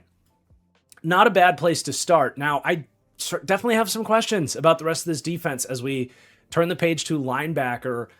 While this team had a really nice offseason, I can't downplay the loss of Demario Davis. And I talked about how the Saints were surprisingly like top half of the league in run defense and really surprised there. While I'll give Brandon Staley credit, certainly, you have Demario Davis in that defense last year as still maybe the best run defending linebacker in the league, and he's gone. Everybody thought he was going to come back, and he chooses the Jets. And it's like, oh, shit. What's our pivot? And your pivot is 32-year-old Caden Ellis. Like, okay, he's back. Cool. You're downgraded. You are worse off at linebacker. I don't know how you could argue otherwise. And it's an area of concern for me on this Saints team. It is. I don't love this linebacker room. It's okay. Like, all right, if you had to lose Demario Davis, an old Caden Ellis as a pivot, sure. Like, he's definitely regressing. I don't think you're going to get the same Caden Ellis that you grew to love when he was here last time. He's been pretty good for the Falcons, but last year you saw just the missed tackles, the range in both coverage and run defense. He was still an excellent blitzer for the Falcons. That's always probably been his biggest strong suit. So if you want to send him with some heat, you're gonna get some good contributions there. He doesn't suck, but look, he's not Demario Davis. And then Pete Werner at this point, like he's Pete Werner. Like, all right, we know what he is. He's a good run defender that's had missed tackle problems. So it's hard to be a great run defender when you are inconsistent as a finisher, but he gets to the ball. He can get off blocks. He has moments in coverage. Like, I think he knows what he's looking for mostly, but he's stiff and not that fast. He's not a very rangy cover player. And he's honestly been one of the least efficient blitzers in the league as well. But he's fine. He's a serviceable LB2 that's getting kind of phased out here as they're looking to develop Danny Stutzman. And I do find that fascinating because last year they were actually rotating Danny Stutzman on the field, even with a healthy Pete Werner, just kind of get him those snaps and see what they have in him. And for that reason, I thought almost certainly they would just say, well, we lost Demario, but it's time for next man up and see what Danny Stutzman has to offer. I think it's interesting that they brought in Caden Ellis. I'm not saying it's an indictment on Danny Stutzman, but it is a bit of an indicator to me that they maybe thought he was a little bit inconsistent and they don't want to fully count on him here in his second season. And honestly, if you're trying to build the best linebacker room for 2026, that's probably smart. Like, I like Danny Stutzman. He plays with his hair on fire. He's got size and speed, and I do think he has playmaking instincts. And when he flashes, he's a fun player. And I certainly think in time, if not this season, he can prove to be a pretty good linebacker in the NFL. But I don't think it's crazy that they looked at it and were like, yeah, we need a little more floor here with someone like Caden Ellis, because Stutzman was pretty week to week, especially with like missed tackles. He was either flawless as a tackler or pretty catastrophic. Like, you could really filter it down. If you just look at the games, he played 10 plus snaps. He had 3 games with a missed tackle rate of 20% or higher, which is bordering on like unplayable territory for a linebacker. And then he had 5 games where he didn't miss a tackle at all. And then I would also piggyback on that and say, like, being in the right place at the right time and understanding what he was doing in coverage, I think was a little bit more hit or miss for him as well. But I do think, like, I'm not going to just write him off. I do think as far as rookie linebackers are concerned, there was definitely some encouraging signs in terms of like, okay, this dude's 240 pounds. He can get off blocks. He can be an impact around the trenches. In time, I think Danny Stutzman will be a starter for this team. It just might not be till second half of the year or like into 2027 when maybe Ellis and Werner might be gone. Werner's here on the second year of a 3-year, $22 million contract extension, which is just kind of like yeah, you're a starter. You're Pete Werner, you know, like I said, we know what he is.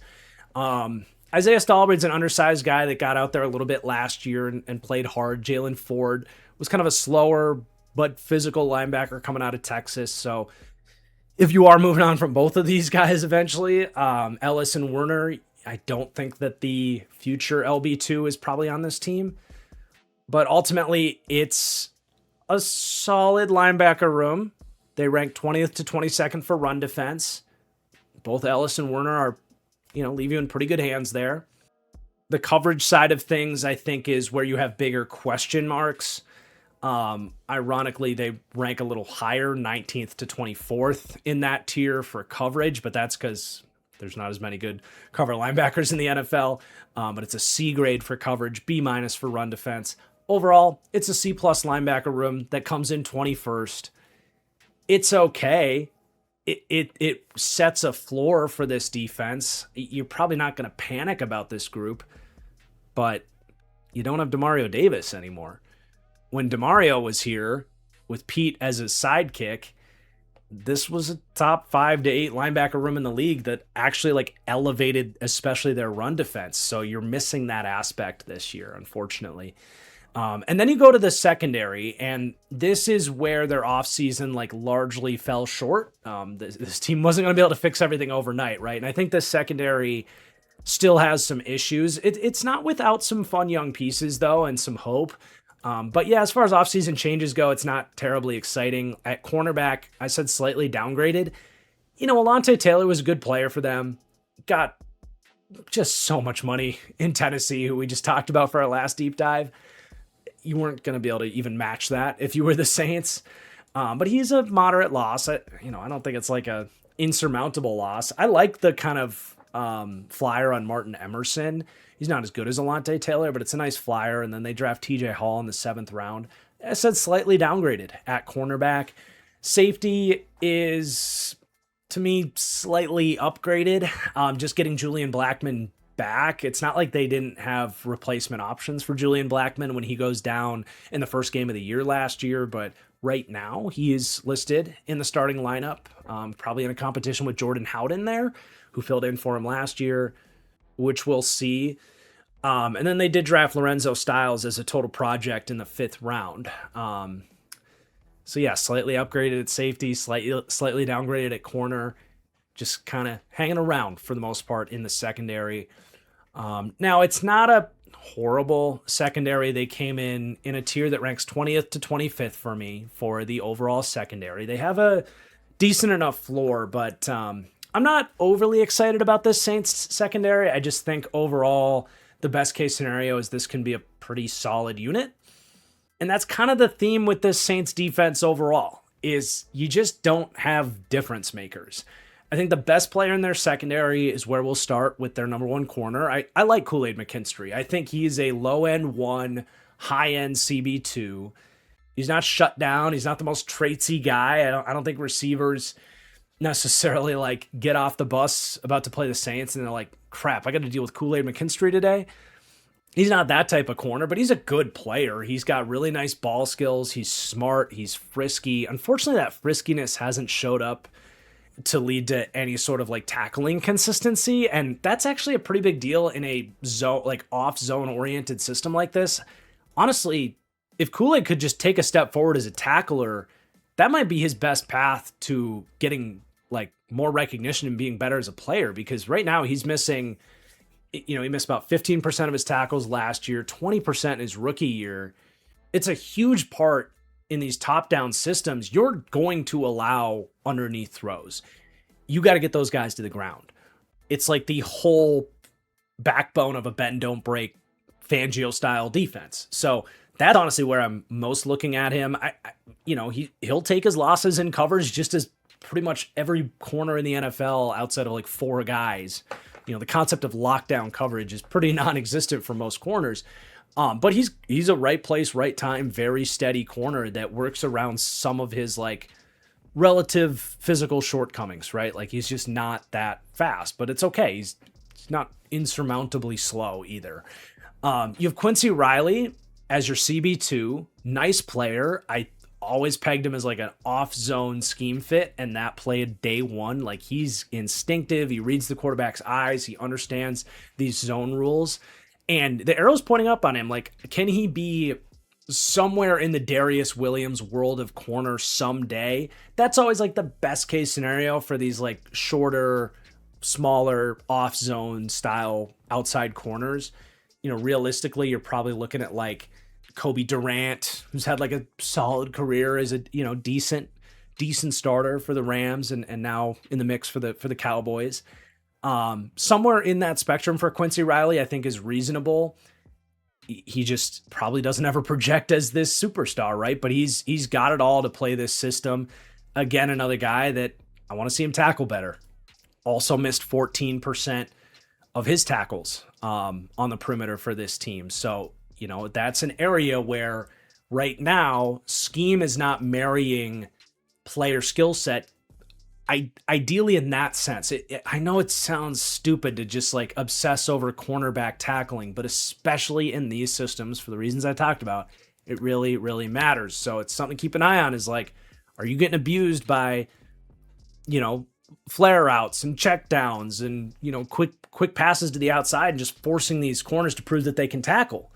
It's a potential weakness for this team right now. But overall, I think, you got a pair of like pretty solid-ish, outside corners, but no one you're going to like fill out your Pro Bowl ballot with or load up your top 20 cornerback lists. Like Kool-Aid maybe scratches that, but it's kind of where you're at with your cornerback room.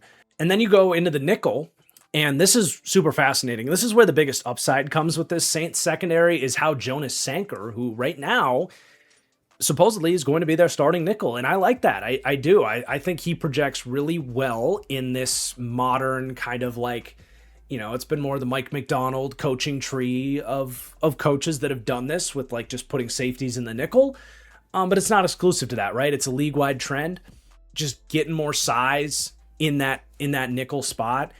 And Brandon Staley sees what Derwin's doing with his old defense in this role. He sees what Cooper DeJean does under Vic Fangio in Philly, and he's like, Jonas Sanker could do that for us. He's going to have to learn a lot. Like, that's not really what his experience is and what he's done, and he was inconsistent as a cover safety for this team last year. So, like, as far as proven coverage ability from Jonas Sanker in the nickel, we have effectively nothing to hang our hat on. He's got traits. He showed last year he's got excellent instincts, burst to the ball.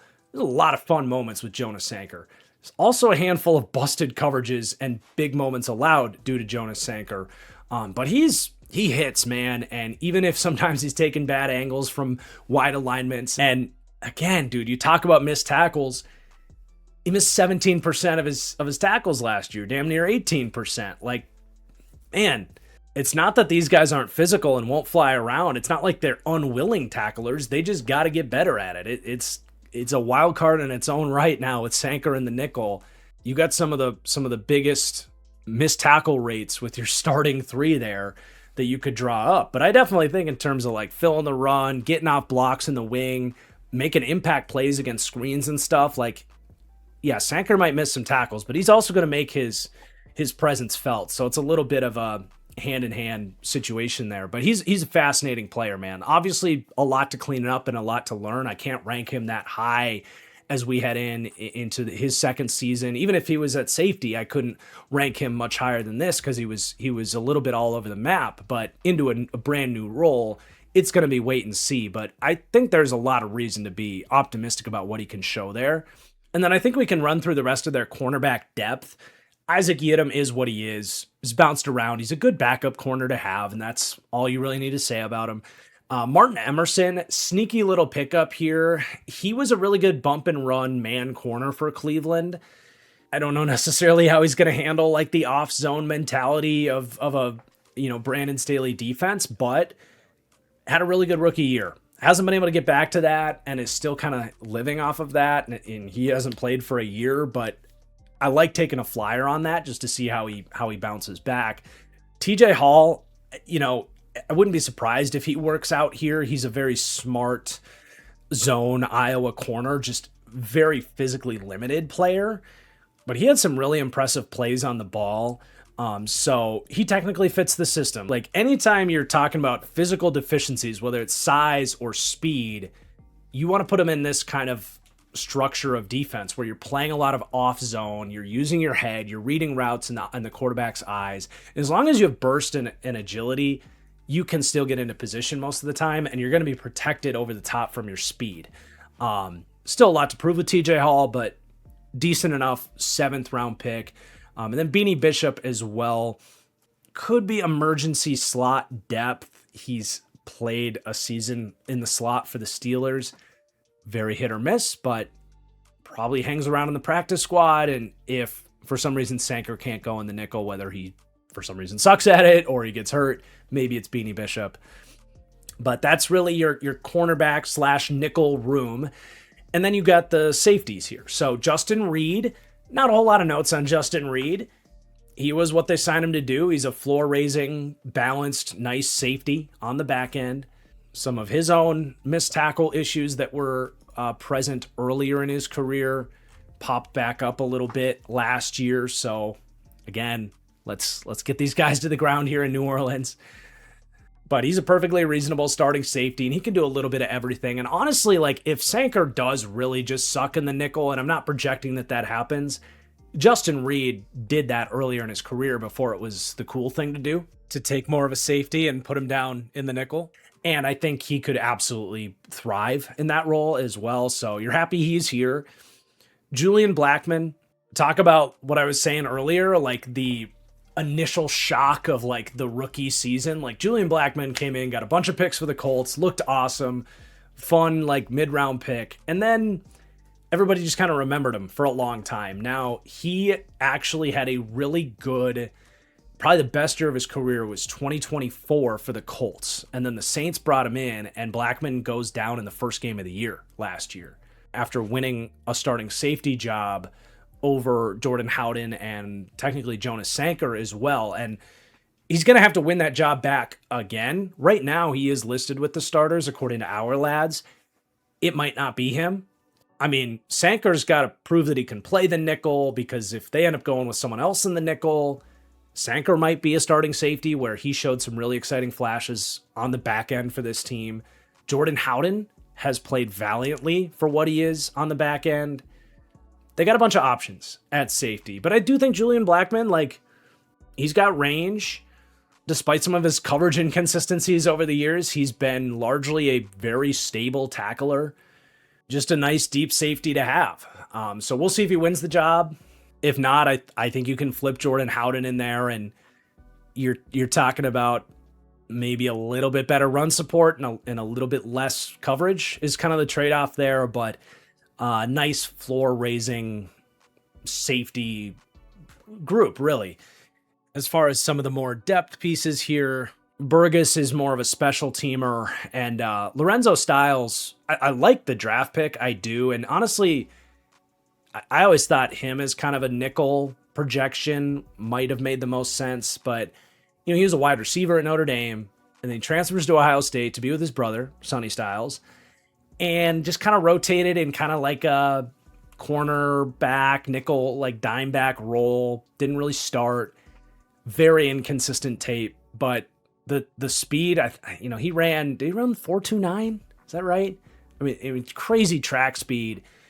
It does show on tape, and I think he plays hard. He hasn't gotten to play much, and he was a receiver. He doesn't really know what he's doing yet, but like, good genes. Like, everybody talks about those Styles brothers, like great head on their shoulder. Like, there's a path for him to figure it out. I don't mind that as a 5th round pick, and as a special teamer, he should absolutely make an impact just with his effort and speed alone. So yeah, man, the secondary is kind of, I hate to say it, but like par for the course with this defense, where it's fine. The floor's pretty solid, but is there anything about this defense that scares you? I don't think so. And it's just hard to get overly excited about that as a defense and to have them come out ranking all that high. So you'll see that here. Like, they come out as my 26th overall defense, 27th pass defense, 26th run defense. The floor is perfectly reasonable, but I am unfortunately like kind of betting against them repeating. Like, they finished as the 13th defense by DVOA. Like I said, like, good opponents showed that was fraudulent. And I have a hard time seeing this team repeat as like a top half defense in the league. Now, like, it's possible Brandon Staley continues to prove that he's better than I've given him credit for. There's that interior D line has some upside. There's room for the secondary to get a little better. Can this be the 18th best defense in the league? That might be more reasonable if things go well here.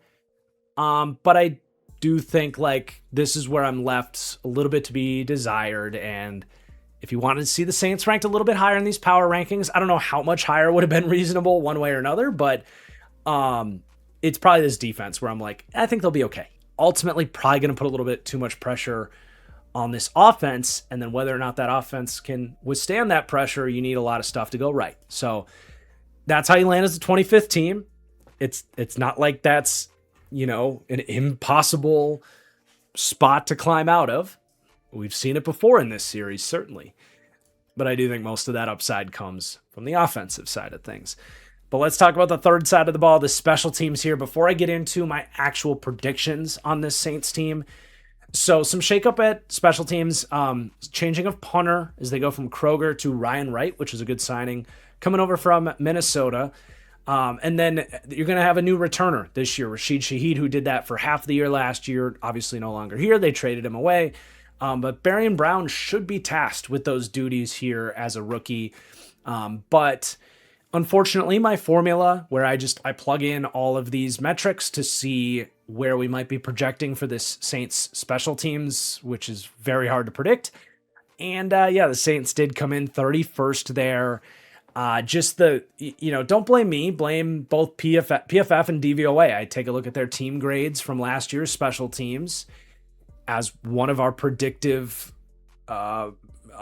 variables there. And they were 31st in PFF team grade last year, 31st to 32nd in DVOA team grade last year. So both of those sources saw a lot of issues to clean up with the Saints special teams. The kicker's okay. Charlie Smith came in and showed some good stuff. 23rd ranked kicker there. And the addition of Ryan Wright can only help here. He's the 8th ranked punter over the last 2 years. We'll see what Barian Brown can bring to the table. I think it's a solid starting point. He was good at it at LSU. No reason to believe he can't be good at it here, but ranking kind of in the middle of the league with him there. But I guess that's really all I have to say. It's not really my fault that PFF and DVOA thought the Saints special teams sucked that year and sucked last year, and that's a big part of what we go with there. So I guess decent amount to prove with the Saints special teams this year, which is fine. We see teams go from worst to first in special teams all the time. It's a reason it hardly bakes into my final team equation and why I don't spend too much time talking about it. Not that it isn't important. It's just that it's incredibly impossible to predict. So we'll see how they perform this year. Now let's summarize the Saints here before I take a look at the schedule, talk about my win prediction and some of my superlative awards for the Saints here. But they have a very fascinating strengths, weaknesses Venn diagram here where their floor appears on paper, just based on this screen, quite solid and high. They actually, to me, don't have a definitive weakness, and I think that is why it's easy to gravitate towards this Saints team. You look at them on paper and you're like, there's nothing that's going to like derail this team's season, I don't think. Barring like a worst case scenario with the offensive line, maybe. But even then, like you seem to have raised your floor enough with that group with the David Edwards signing where hopefully that's not the case. But certainly offensive line shows up in the wild cards, the pivotal factors, because that could actually be a legitimate strength for this team that drives them forward. But that's what takes me to my other point here is like right now, the lack of difference-making strengths for this team is also pretty eye-opening. I do have weaponry there. They ranked technically inside the top 10, 8th to 11th. But even then, it's like you need Jordan Tyson to be who you need him to be, I think, to really feel like the weapons are a legit strength for them. But I think the projection is fair enough to put it there. But other than that, right now, in terms of proven commodities, there's not a ton of difference-making game impact on the Saints right now, especially on defense. But yeah, I would say the offensive line and Tyler Shuck maybe could be that. And then if you're talking about Shuck, presumably the weapons take another step forward, and you're really looking at that like, okay, we got some of the best pass catchers in the league. And if the offensive line hits green lights, all right, that's difference making talent on offense. And that's why I say, like, I think it's got to be the offense that drives this team. Like, yes, like there's some youth in the secondary that can make it a more solid to even good unit. We talked about some of those interior D linemen, like maybe in a dream scenario, are like huge impacts for you, but that feels like a little bit of a stretch here for 2025. I'd love to be wrong, but I think for the most part, the Saints are going to win games this year because the defense did enough and the offense really stepped it up. But let's take a look at their schedule and what am I actually predicting here for my 25th ranked New Orleans Saints. And their schedule is not great. It's not as easy as it was last year. I think they had a pretty favorable schedule last year, especially down the stretch when we started to feel better about this team. Naturally, you are a last place team in a weaker division, so it's not a gauntlet of a schedule, but you get the North divisions here. So you have to start the season at Detroit, at Baltimore, arguably your two hardest games. You do get some breathing room after that with probably your easiest stretch. So you get the Raiders at home, Atlanta at home, Minnesota at home. We'll see where they're at. At the Giants, that's a really important stretch, I think, for this team having let's call it a over on your win total season, a successful season. I think weeks 3 through 6 are huge because then you got to play Pittsburgh in Paris week 7. You want to be playing good ball by then. You get your bye week and then 2 of your more winnable games with Cleveland and Carolina. Like, you got to really maximize things early for the Saints, weeks 3 through 10. Because down the stretch, man, you go to Chicago, you go to Cincinnati, you host the Packers, you got to go to Carolina, you got to go to Tampa, get the Cardinals in there, but then you finish at Atlanta, Tampa Bay at home. It is kind of a fascinating narrative for this Saints team to keep an eye on, just with how the schedule broke down. It's like you get this initial shock at Detroit, at Baltimore. How well does this young team respond with the easiest part of their schedule? And how strong are they able to finish the year after maybe collecting some hype? So it's fascinating as far as how that all broke down. What also is very fascinating is what the gambling market is at on the Saints. Like, clearly this team has some buyers. Their over-under is 7.5, which still felt like slightly rich for me. Just looking at the schedule, my math had it closer to 7, but close enough. But definitely some buyers, I think, with their over-under. And definitely some buyers. This is what I don't fully understand. Like, their division odds, they're actually second in division odds for the NFC South, which I disagree with. Like, they're my 4th ranked team in this division. We may or may not have another team in this division coming up very soon, but that's what's interesting is they are second in division odds at plus 260, yet Super Bowl odds, that's actually super consistent with my power ranking on this team, 25th to 26th in Super Bowl odds. But a bunch of people are putting money on the Saints to win this division, not the Super Bowl. And maybe that lines up with this idea of like the floor is there for this team. The ceiling, maybe not so much. But it's all very fascinating to me. It's time for me to stop yapping and tell you what my actual win prediction for this team is. I've got them at 6 wins. I wanted to find a way to get them to 7, but the thing is, like, that means I got to take wins away from someone else when I'm doing this. And I landed at 6. I don't love it. Again, I'm between, 6 and 7 wins for this team. I think that their floor, though, is really nice. Like, I do think 5 wins as a floor, getting back to what they did last year, feels pretty safe in like a worst case scenario.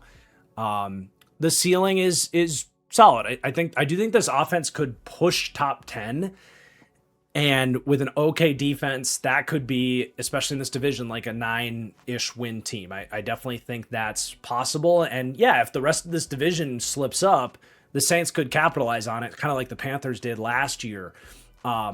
Ultimately, I need to see some more star talent on this team, especially on the defensive side of things, before I get overly excited about this team taking that leap. But I don't think that's a failure if they don't. I think this team was always going to be like a 2-year rebuild, and I really like the path they're going, even if some Saints fans are going to be disappointed seeing me predict 6 wins instead of 7 or 8. But let's finish with some fun and do some superlative awards for the Saints here. So team MVP is the first one here, and this and biggest wild card are non-quarterback awards for me. I did go with Chris Olave. I think there's going to be a lot of excitement for Jordan Tyson, and that's great. I think Chris Olave is still the best player on this team, and I think even like less attention to him is going to be good. There was even some times on film where I noticed like how much defenses were sliding towards Chris Olave. I don't think they're going to be able to do that as much. I think he's really good, and him and Shuck have started to develop that rapport together. And right now, Jordan Tyson's not practicing much, so I am going with Chris Olave for team MVP. I could see maybe even a career year for Olave. This is probably the most healthy infrastructure he's had around him. Maybe healthy is a dangerous word to say with this offense. The most talented infrastructure around him, and certainly the best quarterback play I think that they've had since Drew Brees retired. But you've got biggest wild card up next. I told you earlier, it hasn't changed in the last hour. It's Eric McCoy. Can he stay on the field? It's a huge deal because of how good he is when he's out there, and the fact that they don't have a backup. They don't have any depth. Like, if he gets hurt, I'm worried, man. Breakout offense. This is where I'll sneak in my Tyler Shuck love because I couldn't go that route for MVP or biggest wild card. Shuck is also a massive wild card for this team. Maybe not even the biggest wild card, though, because I do feel pretty good about Shuck's floor, which is always a part of the wild card equation. It's more a wild card in the sense of like just how high is the upside with Tyler Shuck, whereas the floor on Eric McCoy is like he's not there for you. But anyway, Tyler Shuck, breakout offense. I think we're talking about him at least submerging into like top 16 QB territory, and I would consider that a breakout for a guy that started 9-10 games last year and still I think hasn't won over a lot of NFL fans because he's an older sophomore basically in the NFL. But that's kind of what I think about with breakout is like, yeah, people realize like, yeah, this he's good. He's a franchise quarterback. Like he's probably going to be a second contract QB despite his age for the Saints. Breakout defense. I did go with Brian Brzee. I think if I have to pick someone to maybe be more of a star, that's really the only guy that I think like maybe Christian Miller. But I don't pick rookies for breakouts anyway. But yeah, Brian Brzee, for all the things we talked about, like when this dude wins, it's special. Just got to see it more often. Best rookie, and this is where I probably come off as Mr. Jordan Tyson hater guy, because I'm not going to pick him for best rookie, despite him being the obvious choice. And it could easily be him, right? These are just takes. But I do think with Tyson, like I've voiced it, like I'm worried about the injuries. I think even if it's not long-term concerns about him staying healthy, maybe a little bit more of a slow start considering he's been so limited in this, offseason so far. Is he really going to hit the ground running? Maybe he does, and I would love to see that. But I'm actually going to go with Christian Miller as this team's best rookie. I think his run defense impact will be felt right away, especially when Brzee and Shepard are not great run defenders. And I'm willing to see a path where he becomes a little bit more of an impactful pass rusher. Maybe not a star pass rusher right away, but maybe I'm overthinking this here, and a lot of Saints fans probably will say I am. But I did land on Christian Miller for just who the best Saints rookie is in 2026. I'm willing to bet on Christian Miller there. And then fantasy MVP. This was the easiest fantasy MVP I've picked so far. Juwan Johnson. Right now, Juwan Johnson is going as tight end 22. He was 4th in receiving yards last year. He's a good player, especially if I'm a tick hesitant on Tyson, and I still think Juwan Johnson's going to be pretty prominently involved in this offense. Do I think he finishes 4th in receiving yards for tight ends again? I don't. But with that draft position, and this award is about fantasy football value, I think he's going to be a top 12 tight end. I think you draft him in like the last second to last round of your draft, and he's startable on a week-to-week basis in most of your fantasy leagues. Like, I think that's your fantasy MVP right there. So there's your superlatives, and there's your Saints deep dive. Thank you guys so much for watching. Let me know your comments down below. I think this Saints team is a really fascinating one.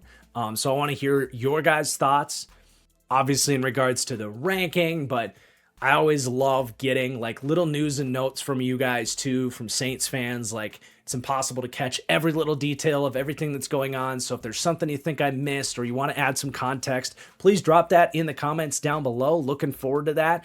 Oh, and also comment who you think comes next with the 24th spot in these power rankings. Please do hit that like button on the way out as well if you have not already. I really appreciate it. Thank you so much for watching. I will see you soon for that 24th ranked episode here. Appreciate you for watching, and we'll talk soon. Cheers.